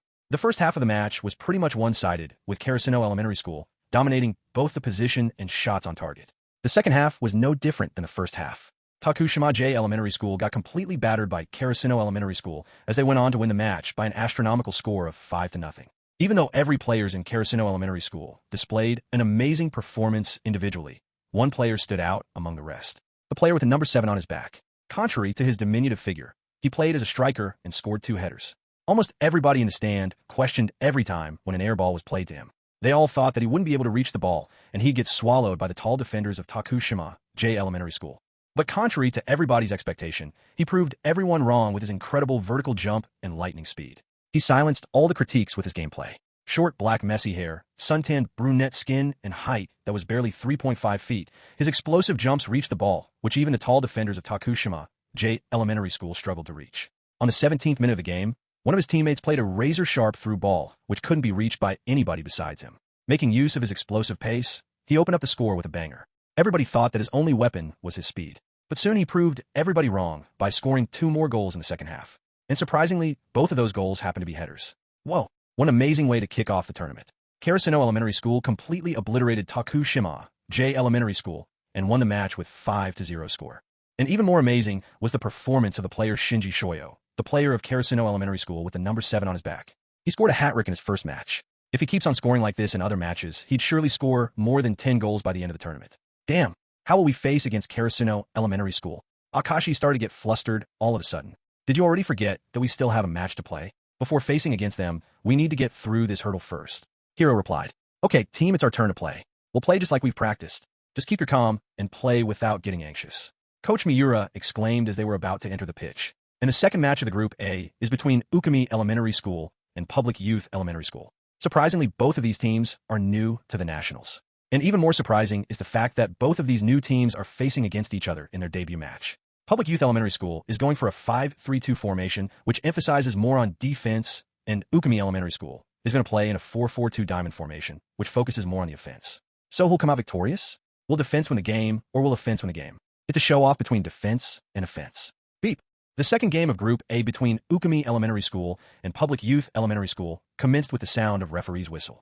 As referee blew his whistle, Kuro passed the ball to Sato. The opponent team, instead of pushing forward, dropped back from the moment of kickoff. Huh, is this some kind of new tactic? The players of Public Youth Elementary School are dropping deep right from the beginning of the kickoff. They aren't even coming out of their own half to win the ball. As the opponent team dropped deep, they couldn't take the ball forward recklessly. However, since they were a new team, the opponent team didn't have any information regarding Ukami Elementary School's team, and hence they were not aware of one crucial information. Hiro was a fantasista whose speciality was to break through solid defense line, just like Public Youth Elementary School's defense. And since most of the players in the Public Youth Elementary School stayed close to each other, Hiro could easily dribble past their defenders one after the other. Number 10 from Ukami Elementary School is charging the ball forward without any fear. Hiro began to dribble the ball forward. As he dribbled the ball forward, the opponent players were forced to come out of their respective zones to defend against him. Upon seeing him charging forward, one of the offensive players recklessly dashed towards him in an attempt to snatch the ball away from him. However, before he could even attempt to stretch his legs forward, Hiro dribbled past him. While charging towards Hiro, he left his legs wide open and Hiro took full advantage of the gap between his legs. Just as he approached near to Hiro, he kicked the ball between his legs and nutmegged him. The nutmeg happened so fast that he didn't even realize he was nutmegged. That was a beautiful nutmeg from the number 10 of Ukami Elementary School. Haha, and it looks like the number 9 of Public Youth Elementary School is still in daze. Haha. The look on the face of number 9 was a sight to behold. An anonymous spectator cheerfully exclaimed. Just like the commentator, a lot of people in the stand were laughing at that ridiculous nutmeg from Hiro. After effortlessly passing through that number 9, he was faced with even more defenders of the opposing team.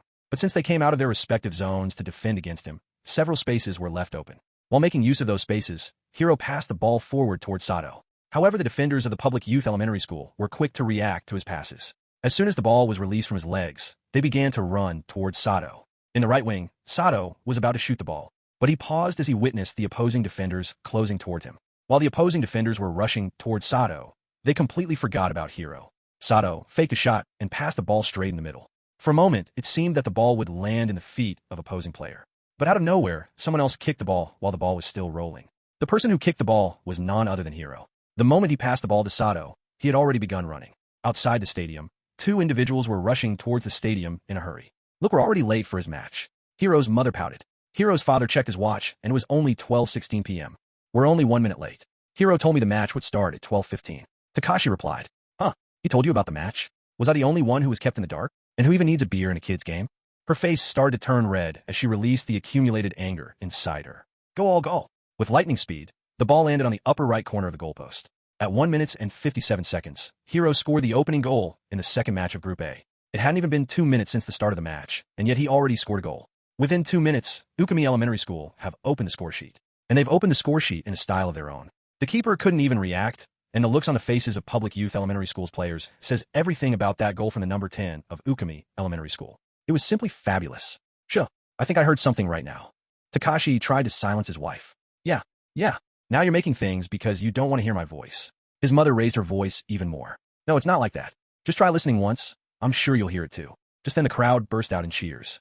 The cheers of the crowd were so loud that it could be heard from the parking lot outside the stadium. After listening to the loud cheers coming from inside the stadium, Akashi and Momo rushed towards the stadium in a hurry. As they entered the stadium, they witnessed something extraordinary. The atmosphere around the stadium was extremely lively. Honey, our kid's game is popular.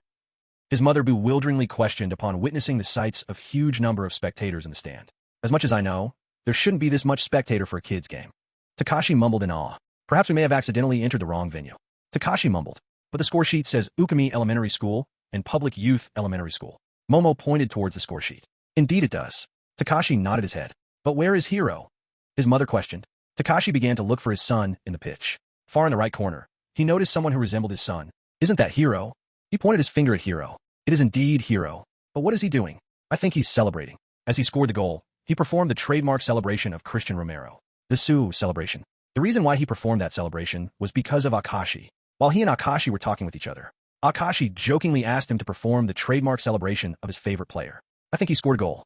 Since they were in the opposite corner, they couldn't see him well. And surprisingly, they happened to walk in the stands where the supporter of opponent teams were seated. He scored a goal. But why are these people not celebrating his goal? His mother questioned. As she mentioned about the celebration, the people around them gave them cold stares. Their icy cold gaze sent shiver down Takashi's body. Honey, it's better to keep your mouth shut for a while. Let's head over to some other seat.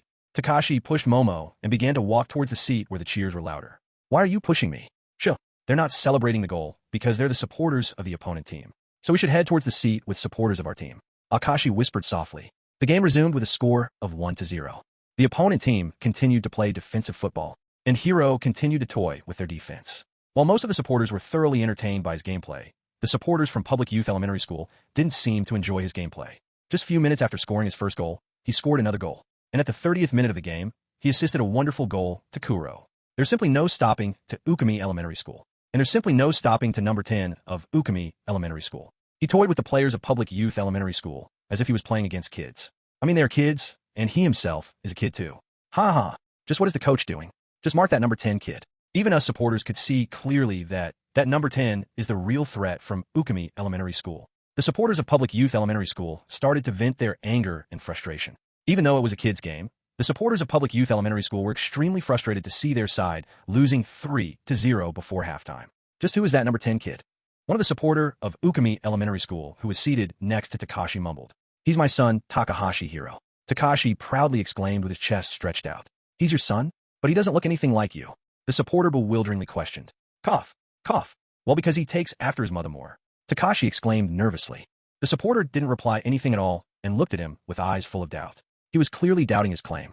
Takashi then pulled out his wife and exclaimed, Do you still not believe me? The supporter took a peek at his mother. However, the expression on his face said otherwise.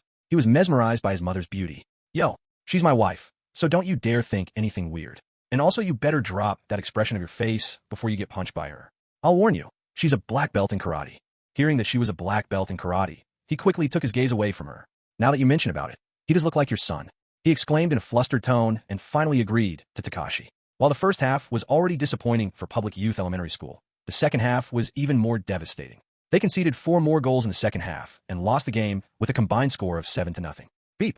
And the referee has blown his whistle. In the beginning of the match, I mentioned about the clash between defense and offense. And the offense has come out victorious after crushing the defense with a humiliating score of 7-0. The looks on Public Youth Elementary School's players doesn't look very good. However, these kids have shown their absolute best, so I request everyone in the crowd to cheer them up as they walk down the aisle. Yeah, you all played really well.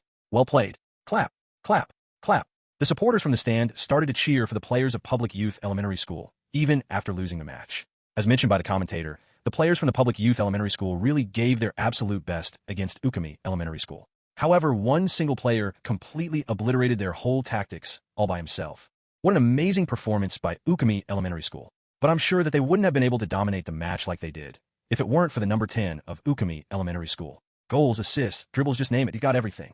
He himself scored 5 goals in a single match and provided 2 assists on top of that. He was involved in all 7 goals of the Ukami Elementary School. Shinji Shoyo from Karasuno Elementary School showed us a brilliant performance a moment ago, and now Takahashi Hiro from Ukami Elementary School showed us another brilliant performance. I just can't wait to see the clash between Karasuno Elementary School and Ukami Elementary School 3 days from today. Even though Karasuno Elementary School are considered one of the favorites of the tournament, it wouldn't be easy for them to get past against Ukami Elementary School. If they've got a little giant in their team, then Ukami Elementary School's got a combination of Messi and Romero of their own in their team. You really hit that Siu celebration. I thought that you didn't like Romero. Akashi exclaimed as Hiro approached him after the end of the match. Who said that I don't like Romero? Hiro bewilderingly questioned Akashi. Well, you support Barcelona, so I thought you hated Real Madrid. So I naturally assumed that you didn't like Romero as well. Well, just because I support Barcelona doesn't mean that I hate Madrid, and I very much enjoy seeing him play. Why would I hate such a great player? And as an upcoming player myself, I don't want to limit myself with only one play style. Hiro exclaimed. While he was celebrating with his teammates, he caught a sight of someone familiar in the stand.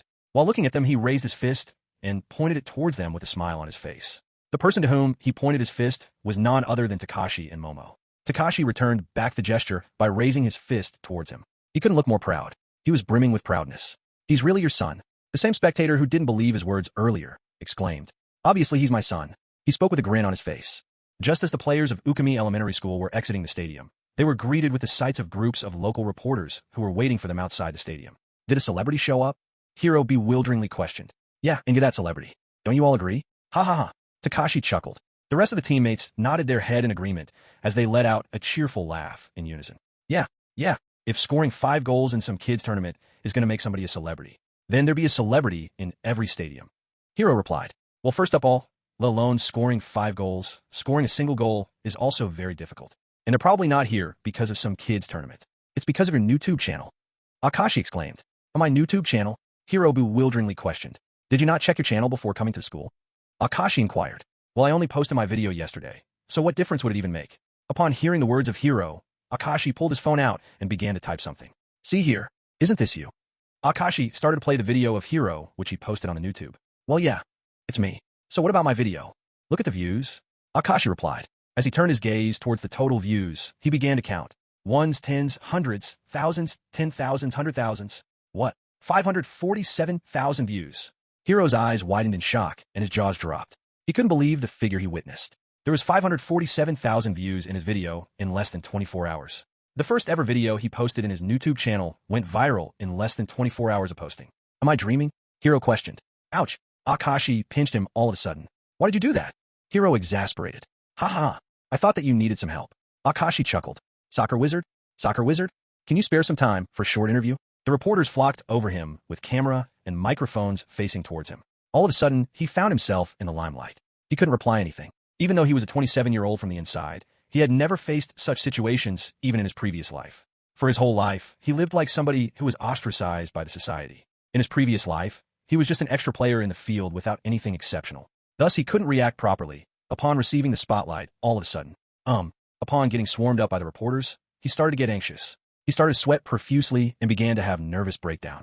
Receiving the spotlight, all of a sudden, he started to have anxiety attacks.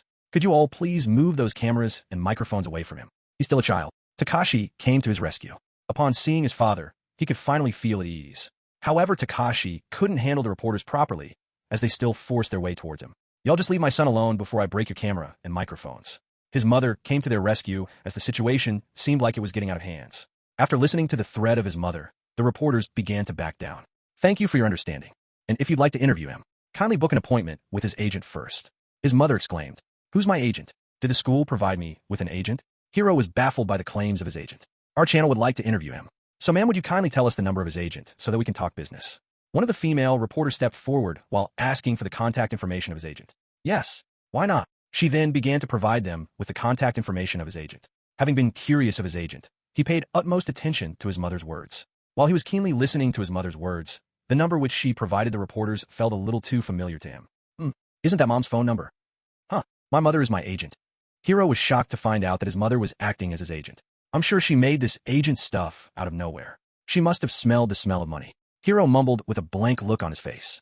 He then took a peek at his father's face. He had the same dumbfounded expression. There was something written all over his face. Seriously, that was the word written all over his face.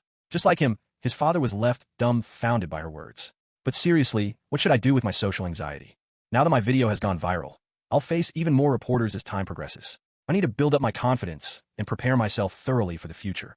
His eyes glowed with determination. Let's go, Mr. Popular. Akashi exclaimed as the reporters cleared a path for them. After that, they boarded the school bus and left for school, while Takashi and Momo headed home. He couldn't leave with his mother and father as they needed to analyze the game of Karasuno Elementary School. Since they'll be facing against Karasuno Elementary School in the round of 16, they needed to prepare well. After all, Karasuno Elementary School was one of the favorites to win the tournament, and they couldn't face against them half-heartedly. If they wanted to win the match, they were required to thoroughly prepare for the match. While they were heading towards school, the coach of Karasuno Elementary School gathered his players in a dark room. Why are we gathered in the video analyzing room, coach? One of the players of Karasuno Elementary School inquired. To analyze our next opponent, Ukami Elementary School. The coach of Karasuno Elementary School exclaimed. Ukami Elementary School? Never heard of it. Ha! The players of Karasuno Elementary School burst out in laughter as the coach of the Karasuno Elementary School mentioned the name of Ukami Elementary School. While every player in the video analyzing room of Karasuno Elementary School were making fun of Ukami Elementary School, there was a single player in the room who didn't show any interest in his teammates' mockery, seated with his legs crossed in the far left corner of the room, all by himself. Unlike his fellow teammates, he didn't let out a single laughter. Haha, just send us to the damn final already. Nobody except Rondon Elementary School can take us. Don't you agree, Shoyo? One of the players of Karasuno Elementary School arrogantly stated. The silent person who was seated at the far left corner of the room was none other than Shinji Shoyo. Just like Hiro, Shoyo was considered a prodigy by the coaches of Karasuno Elementary School. And even though he was at his 4th year of elementary school, it was his first tournament. Because of his medical condition, his parents took him to US for treatment. One day, during his first year of elementary school, while playing football, he suddenly collapsed. Upon witnessing his collapse, the staff members rushed towards him and took him to the nurse. The nurse tried everything in her knowledge, but he couldn't regain his senses. Fearing that something serious might have happened to him, the faculty members informed his parents. Upon hearing the condition of their son, his parents rushed towards the school and took him to the hospital. As the doctor started to run some tests on him, it was known that there was a tumor growing in his head. He was suffering from brain tumor. Due to the unusual location of the tumor and lack of the technology required for the surgery to remove the tumor, the doctor in the hospital raised their hands up and suggested his parents to take him to U.S. for further medical treatment. His parents burst out in tears after hearing the words of doctor. His father, who used to own large corporations, took him to U.S. for further treatment. Since money wasn't a problem for his family, he got the necessary treatment in a reputed hospital of U.S. The surgery went well, and the doctors in the U.S. successfully removed the tumor from his head. However, he stayed back in U.S. for further treatment and recovery. After recovering enough and spending nearly 2 years in U.S., he returned back to Japan with his mother. His father couldn't stay by his side all the time because of his business and left after a while. His mother stayed back in U.S. with him and took care of him. And finally, after recovering completely, he started to play football once again. Even though he couldn't play football for almost 3 years, he still regained back his skills within some months because of his talent. Slam. Silence. Now I'm going to play the video of the match between Ukami Elementary School and Public Youth Elementary School. So everybody pay attention now. The coach slammed the table in front and yelled at his players to quiet down. All of the players instantly shut their mouth as they heard the roar of their coach. And Shota, sit down. The coach ordered the players standing beside Shinji Shoyo to sit down. The smile on his face quickly faded away as he heard his coach's yell, and without uttering a single word, he pulled his chair forward and sat down quietly. The coach then started to play the video of the match between Ukami Elementary School and Public Youth Elementary School. What? They all dropped deep from the beginning of the match? Are they going to play a defensive game for the entirety of the match? One of the players inquired. Now pay attention to that number 10, who's taking the ball forward. The coach paused the video just at the moment when Hiro was charging the ball forward. What's so special about him? Yeah, I don't see anything special in him. However, their keeper is ridiculously small. Ha ha ha. The players of Karasuno Elementary School whispered between themselves while making fun of Endo's height. Even though they didn't show their true feelings up front, it was clear that they were still taking Ukami Elementary School very lightly. Huh, seriously? What the hell was that? He dribbled past all those defenders all by himself and scored a ridiculous goal too. All of their eyes widened in shock. They couldn't believe the fabulous goal scored by Hiro. Sure, quiet down. Let's watch the whole footage first. And at the end of the video, I want everybody to present me with their analysis. Also, for the entirety of the match, pay a close attention towards that number 10 of Ukami Elementary School. The coach exclaimed as he paused the video. At the end of the video, the looks on the face of every player completely changed. At the beginning of the analysis, they were all arrogant and cheerful. But at the end of the video, all that was left was the feeling of hopelessness. Even after the end of the video, nobody dared to utter a single word. The room was unusually silent. Meanwhile, in Hiro's house, his parents were having a heated discussion between themselves. I never thought that Hiro was interested in YouTube. Takashi exclaimed in disbelief. Yeah, me too. I thought that he was only interested in football. Momo replied.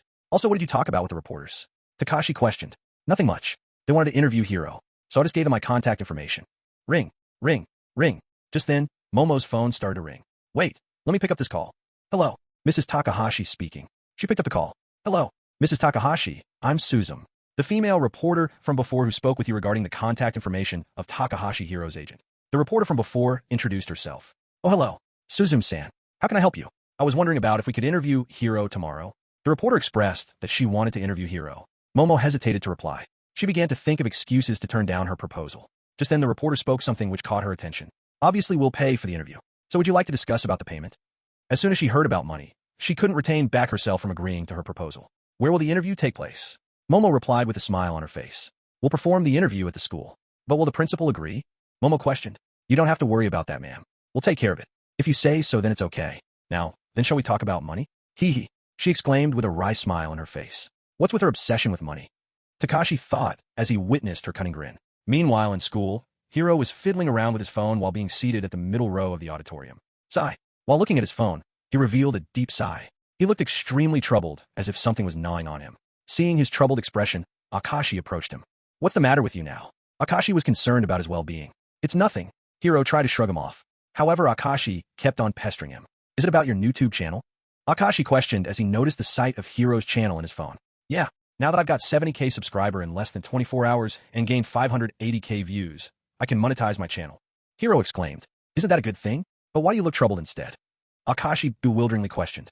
I haven't told my parents about my YouTube channel, and I'm still a child, so I can't even monetize the channel. And if I want to monetize my channel, then I'll need to ask one of my parents to handle the channel. Then just ask your parent? You don't know my mom. If she finds out that I'm making YouTube videos instead of studying, she will simply bake me alive. He started to turn pale as he began to imagine different scenarios of revealing the presence of his YouTube channel to his mom. Just then, Coach Miura made his way towards the auditorium with assistant coach Honda accompanying him. Sam was carrying a remote in his hands. Chatter, chatter, silence everybody. Now we'll be analyzing the match of Karasuno Elementary School. I'm sure that you've already watched their match in the stadium while they were playing. But now we'll thoroughly analyze their weaknesses and strengths so that we can prepare well against them. Coach Miura exclaimed and gestured Honda-san to start the video.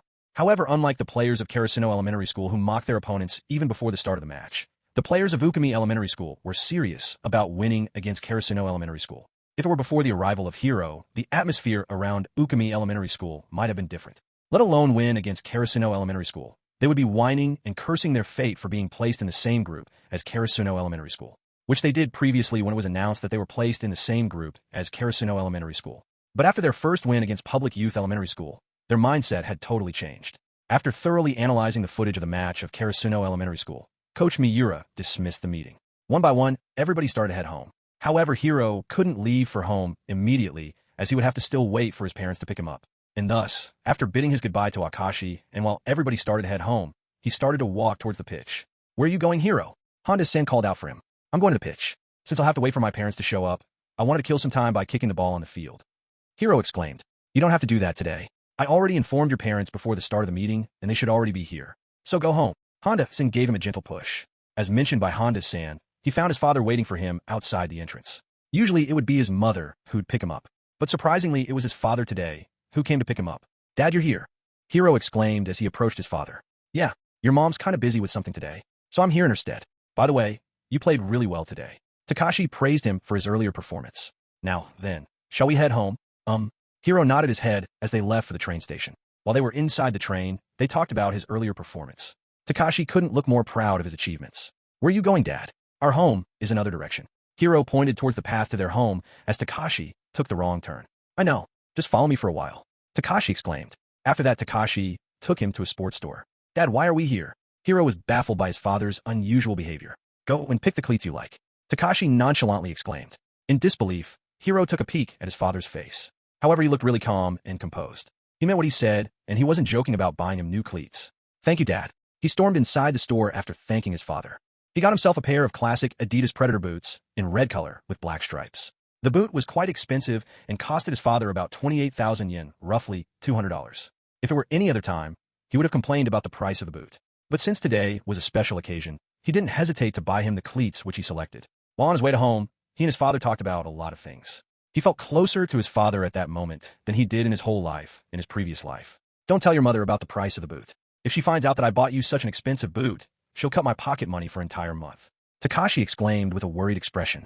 Don't worry, Dad. I won't tell her, Dad. After listening to the words of his son, Takashi chuckled.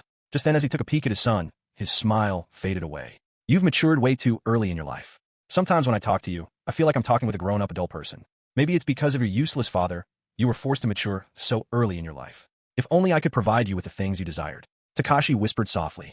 Takashi was very well aware of his son's abilities, and he wanted to send his son to the academies in Europe to help him improve. But that would have costed him a lot of money, and he roughly earned about $800 a month. However, due to the unusual silence around them, he could hear him clearly. His heart felt heavy upon listening to his father's words, but he didn't speak anything and pretended as if he didn't hear anything at all. Even though he was a 27-year-old from inside, he couldn't find the right words to console his father, and thus, he decided to keep his mouth shut. By the time they reached their home, the sun had already settled down. While there was still some light coming from the far-off horizon, the sky was getting darker.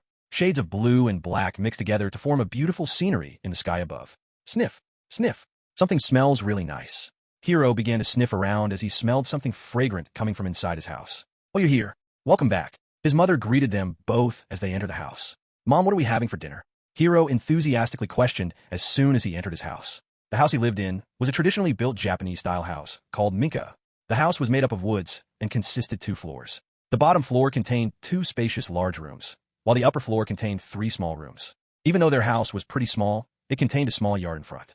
You'll know once you see for yourself. She chuckled. Now go freshen up and change your clothes. As he took off his shoes, he ran towards his room in a hurry. He didn't even arrange his shoes properly. He simply tossed them aside as he ran toward his room in a hurry. Put your shoes in the shoe rack. His mother yelled as she began to collect his tossed-aside shoes. Takashi remained frozen in front of the door with a cheerful smile on his face. Now should I send you an invitation? Separately? His mother looked at his father with her icy, cold gaze. Seeing her gaze, the smile on his face faded away. He then took his shoes off and obediently put them in the rack. Whoa, it's fried chicken for dinner today. Hiro exclaimed in awe. Hiro was a fan of fried chicken. Mostly they would have steamed white rice, boiled veggies, and fish for dinner. As she considered fried foods unhealthy, she wouldn't let them feast on anything fried in oil. And only in rare occasions she would cook fried foods. After leaving separately from his mother in his previous life, he had to survive on fast foods. And that was the time when he discovered his love for fried chicken. Yeah, since it's a special occasion today. So eat as much as you want, she exclaimed in ecstasy. But what's this special occasion you both keep mentioning about? Hiro bewilderingly questioned as he pulled the chair and sat down. You're getting interviewed tomorrow. Cough, cough. As soon as he heard about the interview, he choked on his food. Easy, easy. Takashi stroked his back gently and provided him water. Chatter, chatter. A huge commotion was taking place at the football ground of Ukami Elementary School. Students were flocking all over the ground and storming towards the already packed football ground to become a part of the commotion. What's happening over there? One of the students pointed at the huge crowd of students gathered beside the football ground. I'm not sure about it, but a lot of people are standing over there holding cameras and microphones. Another student replied, a little bit to the right. Move the camera a little bit to the right. One middle-aged man who was dressed in a polo t-shirt and wearing a baseball cap was giving introduction to the camera crew. Just then, principal of Ukami Elementary School, Miyamoto Takomi, made his appearance in the pitch, dressed in a black suit. Hello, Mr. Miyamoto. It's my pleasure to meet you. The middle-aged man stretched his hands forward to shake hands with the principal. Hello, Mr. Suzuki. The pleasure is all mine. The principal grabbed his hand and performed a handshake. First of all, I'd like to thank you for letting us interview your star player. And I must say, you've recruited quite a capable player for the Nationals in your team. Indeed, he's such an amazing player. But it's not me who scouted him. It's all thanks to the scout of our football team, Sakamoto-san, for scouting such an amazing player that we're able to recruit such an amazing player in our team. The principal proudly exclaimed with a smile on his face. He couldn't look more happy. While those two men were cheerfully conversing with each other, Hiro made his way towards the pitch in his new Adidas Predator boots. He staggeringly walked towards the pitch and seemed kind of nervous. Oh look, there's our main character for the show. Suzuki-san exclaimed while pointing his finger towards Hiro. Just then another man shouted, Sir, we're all set to go. Okay, wait for a bit. I'll be there in a moment. Now then will you excuse me for a while, Miyamoto-san? Suzuki-san hurriedly walked towards Hiro. Hello, Hiro. How are you? Oh, hello, Mr. Suzuki. I'm fine. Thank you for asking. Hiro greeted back. But your face says otherwise. Yeah, honestly speaking, I'm kind of nervous. Don't worry, Hiro. We'll do it just like we've practiced early in the morning. Hiro had skipped a few classes early in the morning to rehearse for the interview. After conversing for a while, both of them headed towards the location where the interview was going to take place. At first, they interviewed the principal of the Ukami Elementary School, followed by Coach Miura, and finally, after interviewing both of them, it was his turn to get interviewed. It's your turn now. Don't be nervous and speak as casually as you can. If something goes wrong, we'll just redo it again. So don't stress over the interview. Best of luck. Suzuki-san tried to console him. Only if I could focus well on the interview, I wouldn't be so nervous. Oh yeah, why did I forget that I have a system and I have a perfect skill for a time like this? Due to nervousness, he completely forgot about the presence of the system. System activates skill focus. Skill focus activated. With the activation of the skill, he could no longer hear the noise coming from the crowds. He could focus better at the interview up front and negate the feeling of nervousness. What? All of a sudden, he looks totally different now. There's not even a faint sign of nervousness within him. It vanished as if it wasn't even there in the first place. Suzuki-san whispered in awe. Action. With that, the host Suzum-san started to interview him. Even though she was a reporter, she also hosted several reality shows for her channel. Hello everyone, it's me, Suzum, your host of the show Neighborhood Celebrity. Today I'm here in the field of Ukami Elementary School. It's a pretty new school. So many of you may not have heard about it, but I'm sure a lot of you people have heard about the name Soccer Wizard. Yes, that's right, it's the same Soccer Wizard who have amassed a staggering 80K subscriber within less than 24 hours of posting his first video. The same Soccer Wizard who shocked the whole world with his soccer skills.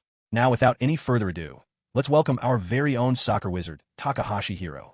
As the announcer finished the introduction part, Hiro made his way towards the pitch while juggling the ball on his feet. That wasn't a part of the script. Suzuki-san exclaimed in awe. He was the producer of the show Neighborhood Celebrity. What should we do, Suzuki-san? That wasn't in the part of the script. The director whispered. Let him continue. While the filming continued, Hiro started to demonstrate his skills. Without dropping the ball, he performed around the world not once, but 3 times in a row. While he was demonstrating his skills with the ball, the crowds burst out in cheers, and the atmosphere around the ground started to get more intense. The director didn't want to miss the intense reaction of the crowds, and he filmed the whole reaction of the crowds. Finally, after demonstrating multiple skills with the ball, he kicked the ball super hard and sent it flying in the sky. The ball flew about 50 meters up in the sky, and it stayed in the air for about 6 seconds. After attaining the maximum height, it began to drop with rapid velocity due to the gravity. And as it was about to land, he stretched his legs a little forward and controlled the ball with a brilliant first touch. Whole crowds burst out in cheers upon seeing him control the ball. Everybody were mesmerized by the skills he displayed. Whoa, is he even a 6-year-old kid? What were you doing when you were 6 years? Let me know in the comments. For me, I was probably playing house when I was 6 years. The interview took place for a while, and occasionally they asked him to demonstrate more skills. He reluctantly agreed to their request and performed as they desired. However, Suzum-san got too full of herself and began to ask him to perform even more tricks with the ball. Even so, he reluctantly agreed to her request and kept on entertaining the crowds. However, the effect of the skill focus had already weared off. Somehow, he was still maintaining his composure, even without the skill focus. Many of you may not know this, but yesterday our soccer wizard scored 5 goals in the first match of the Nationals for Ukami Elementary School. And I'm sure many of you football enthusiasts might be familiar with this particular school team. Not only are they dominant in high school and middle school football tournament, they're also dominant in elementary school level football tournament. Yeah, I'm talking of none other than the powerhouse football team of Tokushima Prefecture, Karasuno Elementary School. And the day after tomorrow, the team of our soccer wizard will be playing against that powerhouse school level football team, Karasuno Elementary School. As mentioned by the host of the show, Karasuno Elementary School were dominant in every levels of school football tournament in Tokushima Prefecture. Beside Karasuno Elementary School, they also had a middle school and a high school too. And in all 3 levels of school, their football teams were considered one of the powerhouse of the Tokushima Prefecture. Will you come to watch our soccer wizard play against the mighty Karasuno Elementary School? If yes, then do let me know in the comments. This is Suzum, your host for the show Neighborhood Celebrity, speaking from the training ground of Ukami Elementary School. Thank you for watching. Finally, after almost an hour, the interview finally ended. Taking his performance and exhaustion into account, the school decided to let him take a day off, and such they called for his parents. However, both of them were busy with their works, and they couldn't come to pick him up before the end of the school. Sorry, Hiro. Your parents are busy, so I'll have to send you back to the class dash. Just then, when Principal Miyamoto was about to send him back to the class because of the busy schedule of his parents, Suzuki-san volunteered to take care of him for the rest of the day. Why don't I take care of him for the rest of the day? I might need some help with editing, and I think his insights might prove useful to me. Suzuki-san exclaimed. I'll have to ask permission from his parents first. So, give me a minute. The principal began to dial his mother's phone number. She says it's okay. The principal exclaimed. After his mother agreed to let Suzuki-san take care of him for the rest of the day, Suzuki-san took him to McDonald's to get him something to eat. He couldn't look more happy about it. After training relentlessly for the match against Karasuno Elementary School, it was finally the day of the face-off. Even though it was a weekday, a lot of spectators showed up for the match between Karasuno Elementary School and Ukami Elementary School. The atmosphere around the stadium was extremely vibrant. Most of the spectators were seen with their mobile phones and cameras in stands. YouTubers were broadcasting the match in their channel, while reporters were covering the match as well. Welcome to the round of 16 of the Prefectural Tournament. Today we have an interesting match between Ukami Elementary School and Karasuno Elementary School. And estimating by the number of the people in the stands, it seems that a lot of people have shown up for the match between Karasuno Elementary School and Ukami Elementary School. The commentator announced, Okay, boys, for past few days, we've been practicing really hard for this day. And it's finally the day of the face-off. Unlike the previous times, today I won't tell you anything. You all have practiced really hard, and I know that you'll give your everything today. So go out there and show them what you got. Coach Miura tried to raise the morale of the squad before sending them to the pitch. The players for both sides are making their way towards the pitch. So let's welcome them with loud cheers and applause. Woohoo! Kakropka arok ha-s-u-n-o. O-o-ka-a-emi. The supporters from both sides began to chant the name of their respective teams. The supporters from both sides showed no signs of slowing down as the cheers from both sides only got more intense as time progressed. None of the sides were showing signs of backing down. The sky was crystal clear with no signs of rain clouds in the sky. The sun was shining brightly from early in the morning that day, and the day was extremely hot. Under the scorching sun, as the players from both sides made their way towards the pitch, the crowds burst out in cheers. Whoa, are we a World Cup match? Kuro exclaimed in awe upon witnessing the large number of people in the stands. The venue where the match between Karasuno Elementary School and Ukami Elementary School was taking place supported about 1,500 spectators at a time, and today the stadium was almost houseful. After making their way towards the pitch, both of the teams exchanged a friendly handshake, and the referee called out for the captains of both of the teams for the toss. From Ukami Elementary School, Indo stepped forward, while from Karasuno Elementary School, Shoyo stepped forward. Heads or tails? The referee inquired. You can pick first. Shoyo wanted Indo to pick first. Indo reluctantly agreed to his proposal and thanked him for letting him pick first. Tails! Indo exclaimed. Haha, are we having Pokemon battle right now? One of the young spectators from the stand started to make fun of Indo and Shoyo for their short height. Indo and Shoyo, both of them, had a very short height as compared to other players in the field. The referee then tossed the coin in the air, and as the coin landed on the ground, the outcome of the toss became known. The coin landed on heads, and Indo lost the toss. Shoyo decided to pick the side they wanted to play, and Ukami Elementary School was forced to start the kickoff. Beep! The match between Karasuno Elementary School and Ukami Elementary School has officially begun with the whistle of the referee. Previously, Ukami Elementary School played in a 4-4-2 diamond formation, but today they are changing their tactics and going for a 4-3-3 formation with Sato and Kuro as their winger and the starman Hiro as their center forward. However, there's no change in the formation of Karasuno Elementary School, as they are playing in the same 4-3-2-1 formation as they did previously, with Shoyo acting as their sole forward. The game kicked off with Hiro's pass to Sato, and as soon as he got the ball, Sato began to press forward. Shoyo quickly caught up to him, making use of his explosive pace. As Shoyo got closer to him, Sato quickly passed the ball backwards. However, Shoyo didn't stop and continued to press towards the ball. The defenders of Ukami Elementary School continued to pass the ball between themselves and kept their positions. Upon seeing the players of Ukami Elementary School passing the ball in their own half, the offensive players of Karasuno Elementary School stepped forward and began to press for the ball. Karasuno Elementary School were playing hyper-pressing game from the start of the match, while Ukami Elementary School were casually passing the ball between themselves. Due to their hyper-pressing strategy, the players of Karasuno Elementary School were rapidly draining their stamina. However, by doing so, they were constantly creating pressure on the players of Ukami Elementary School. Their strategy consisted both the advantage and disadvantage.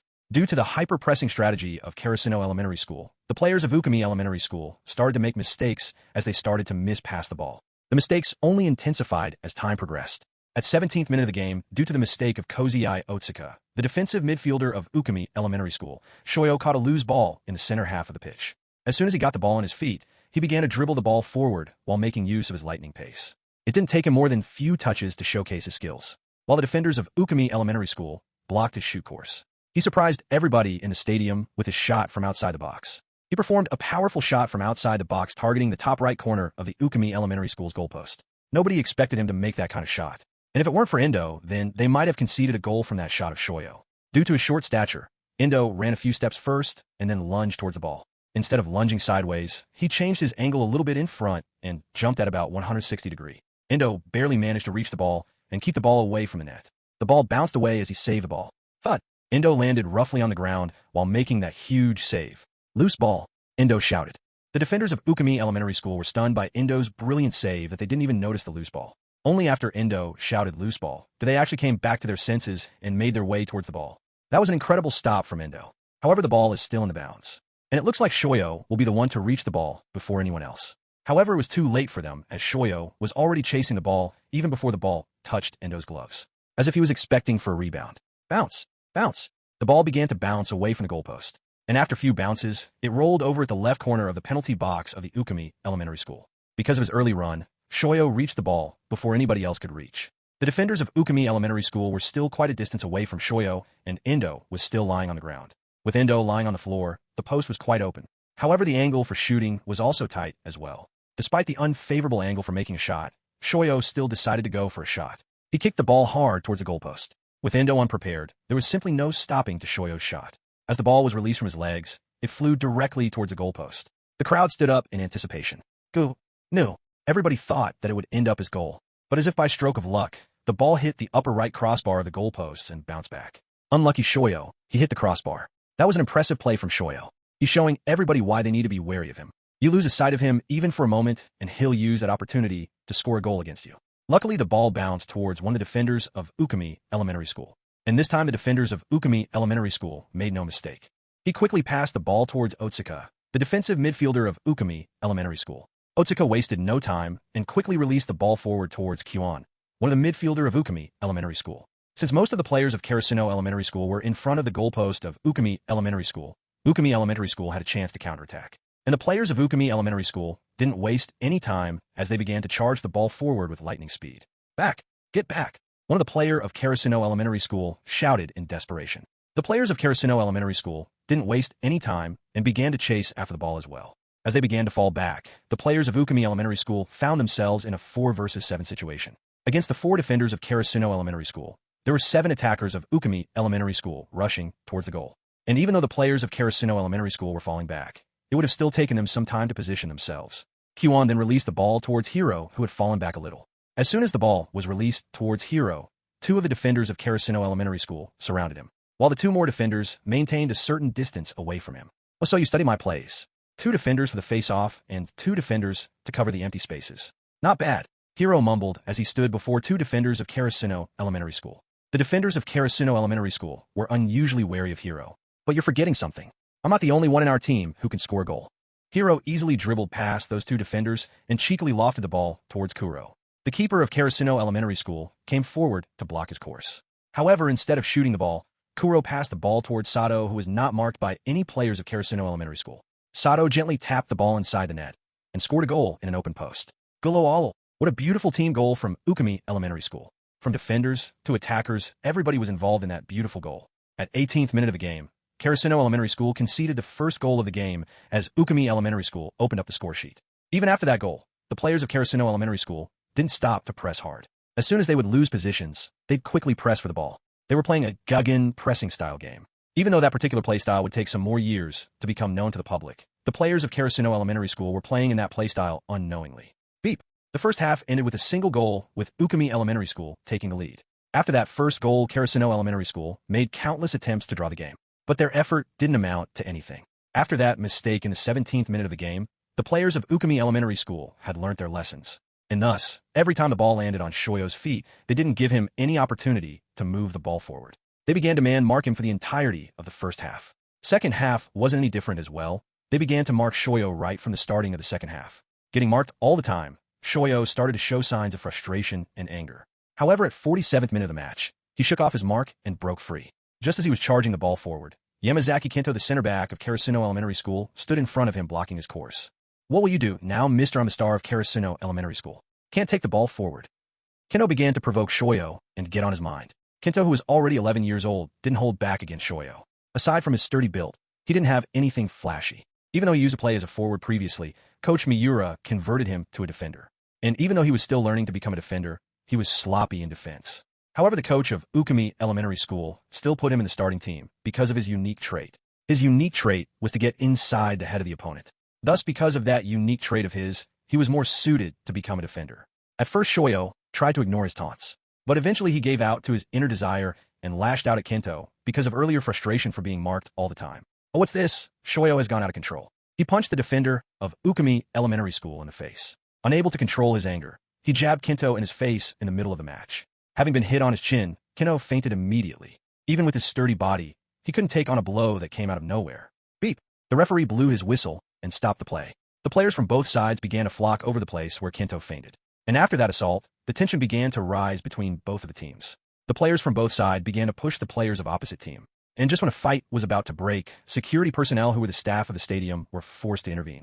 With the help of the guards, a fight was prevented between the teams. Coach Miura rushed towards the pitch to check on Kento's condition. He began to check on his pulse. And as he began to check on his pulse, he found it still pulsating. Luckily, he only fainted and there was no serious damage done to him.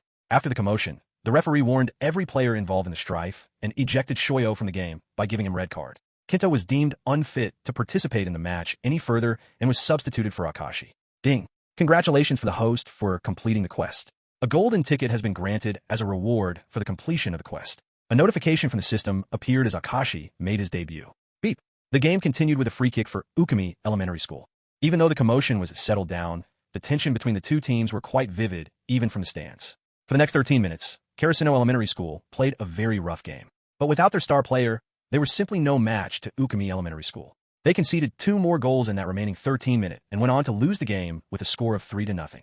And finally, the match between Ukami Elementary School and Karasuno Elementary School ended with a score of 3-0, with Hiro scoring 2 goals in a matter of 5 minutes. While the players of Ukami Elementary School were cheerfully chanting their victory slogans and celebrating on the pitch, the players of Karasuno Elementary School were scattered on the ground with their faces contorted in disappointment. Most of the spectators in the stand couldn't believe the unexpected turn of events which unfolded before their eyes. The supporters of Karasuno Elementary School were still in daze, while the supporters of Ukami Elementary School were full of laughter. They were celebrating as if they had already won the tournament. After a while, the referee gathered both the winning team and losing team for one last handshake. However, the players of Karasuno Elementary School didn't look one bit happy about shaking hands with the players of Ukami Elementary School. More than the pain of losing the match, they were demonstrating emotions of hatred in their face. Later in that day, Hiro was lying on his bed while scrolling his phone. Due to the live broadcast of several YouTubers, somehow the match had gained even more popularity on the internet. Several articles were published all over social media sites. As he was scrolling through his Facebook account, several videos of him popped up. Back then, when he created his YouTube account, he had created a Facebook account to promote his videos. The videos made him curious, and he began to scroll through his videos. Since it was still an anonymous account, which didn't even consist of a decent profile picture, he hadn't gained any popularity in his Facebook account. Soccer Wizard against the mighty Carasino Elementary School. Soccer Wizard demonstrates his magic. I can't believe he scored a goal from that distance. Is that kid even a kid? Is it even a kid's match? Ace of Carasino Elementary School lashed out at the player of Ukami Elementary School. Rising tension in the field, and so on. Several videos with such titles popped up all over his social media account, and almost every video had more than 50K views in it. He began to binge watch every videos related to the match. The overflowing support of the people amused him. Damn, I never thought that a kid's match could gain such a massive response from the people. Hiro mumbled in awe. Right, I still haven't checked my YouTube account. Shall we check on it? He then logged into his YouTube account to check on his account. He hadn't posted a single video after he posted his first video because of his busy schedule. Holy shit, 180K subscriber, 780K view. WTF? Am I dreaming right now? His eyes widened in shock. He couldn't believe the ridiculous amount of subscribers in his YouTube channel. No wonder those reporters sought after me. Now that we mention about them, let's check out the video of the interview. After going through his YouTube account, he began to search for the video of his interview. I'm sure they called the show Neighborhood Celebrity. Holy shit, it gained more than 1 million views already. Once again, the ridiculous amount of views on the video, which he was featured in, shocked him. He then clicked on the video and began to watch the video. While the video was playing, he couldn't stop himself from smiling. He was constantly smiling while watching the video. Damn, I look so handsome. Ha! He began to praise himself while laughing like a maniac. You're right. I still haven't monetized my video. I'll ask Dad for his bank details tomorrow and monetize it. Saying that he turned off his off and put it inside the drawer and headed to sleep. Even after closing his eyes for more than 5 minutes, he couldn't sleep for some reason. Unable to sleep, he opened his eyes in a state of delirium. Something felt amiss. Am I forgetting something? He wondered. Oh yeah, that's right. I'm forgetting about the golden ticket. He mumbled. System activate. As he mumbled, the blue panel of the system appeared in front of him. At first page, it showed his description. He scanned through his attributes, but didn't notice any noticeable changes in it. At first my attributes increased quite fine, but now I can't seem to improve it. He mumbled in a muffled voice. The slow increase in his stats started to concern him. Previously, his stats were increasing just fine by completing the daily quests. But now, even after completing his daily quest consistently, it wasn't increasing as compared to before. And thus, his stagnant growth started to concern him. Maybe it's because I'm not challenging myself enough. And TBH, the daily quests aren't even that challenging these days. But let's worry about that later. For now, let's use our golden ticket. While his stagnant growth concerned him, at the moment he was more interested in his golden ticket. After all, golden ticket could grant him a random ability of any player. So he was excited to find out the talent he could copy. Roulette section. You have 1 golden ticket available. Would you like to use your golden ticket? Yes. As he confirmed the use of golden ticket, the roulette will begin to spin. It spun for a while and landed on a random card. Congratulations to the host for obtaining the free kick of Roberto Carlos. Talent. Free kick of Roberto Carlos. Talent description. Can perform a free kick like Roberto Carlos and can be used for 3 times every single day. Holy shit. Free kick of Roberto Carlos. Roberto Carlos was a Brazilian defender who was best known for his speed, shooting power, and free kicks. The iconic free kick he scored against France in 1997 was one of the most impressive free kicks humankind had ever witnessed. It was packed with explosive shot power. While he shot that free kick, the ball went so fast that the keeper of France national team didn't even have a moment to react. Before he could come back to his senses, the ball was already inside the net. Damn, I gotta try it tomorrow against Indo. He let out an evil grin in his face as he thought of testing his newfound talent against the keeper of Ukami Elementary School. Feeling all excited, he went to sleep. As usual, he arrived late for his classes. Thus, while on his way toward his classroom, he couldn't find even a single student outside the hallways. As he was about to enter his classroom, he found his classroom unusually silent. Just as he opened the door of his classroom, groups of students flocked over him. Soccer Wizard. Hiro, I watched your match yesterday. You played so well. You were so amazing. His classmates rushed towards him while singing his praises. They didn't give him even a moment to breathe. They squeezed him and began to ask ridiculous questions. Due to his busy schedule, he didn't attend most of the classes after he posted his video. And even the times when he attended classes, the teachers wouldn't let the students do as they wish. And he had also been skipping the classes due to football training. Thus, nobody could have a word with him, even after attending the class. However, today was different. There was no teacher in the classroom. In absence of teacher, the students could talk as much as they wanted. Thus, the students of his class didn't waste the opportunity and flocked all over him to ask him for his autograph and converse with him. Without realizing, he had turned into Mr. Popular of his class. However, he still had trouble with dealing with crowds. Thus, he couldn't answer anything. He started to pray for someone to take him out of that precarious situation and save him. All of you get to your seats. As if the God had answered his prayers, the teacher arrived in the classroom and ordered everyone to be seated. With the arrival of teacher, everybody scattered and began to run towards their seats, leaving him alone. Thank you, Sensei. He took a deep breath and thanked his teacher for taking him out of that precarious situation in a muffled voice. After taking few classes, the previous situation repeated itself as lunchtime arrived. His classmates flocked over him, once again. Just as he was about to faint, Akashi made his appearance. All of the students began to scatter with his appearance. Even though he didn't do anything, the students were terrified of his appearance. Thus, nobody dared to make a single noise in presence of Akashi. Once again, he was saved. The classes went smooth afterwards because of the presence of a teacher in the classroom. Ding! Zong! Okay, students, this much for today. Thank you, teacher. The students thanked the teacher in unison. And just as the teacher exited the classroom, he grabbed his bag and stormed towards the pitch before his classmates could flock over him. Once again, as he was tying his laces, he wondered if every day would be like that. The thoughts of facing that situation every day sent shiver down his spine and haunted him. He contorted his face while imagining the situation. God, just save me from those little devils.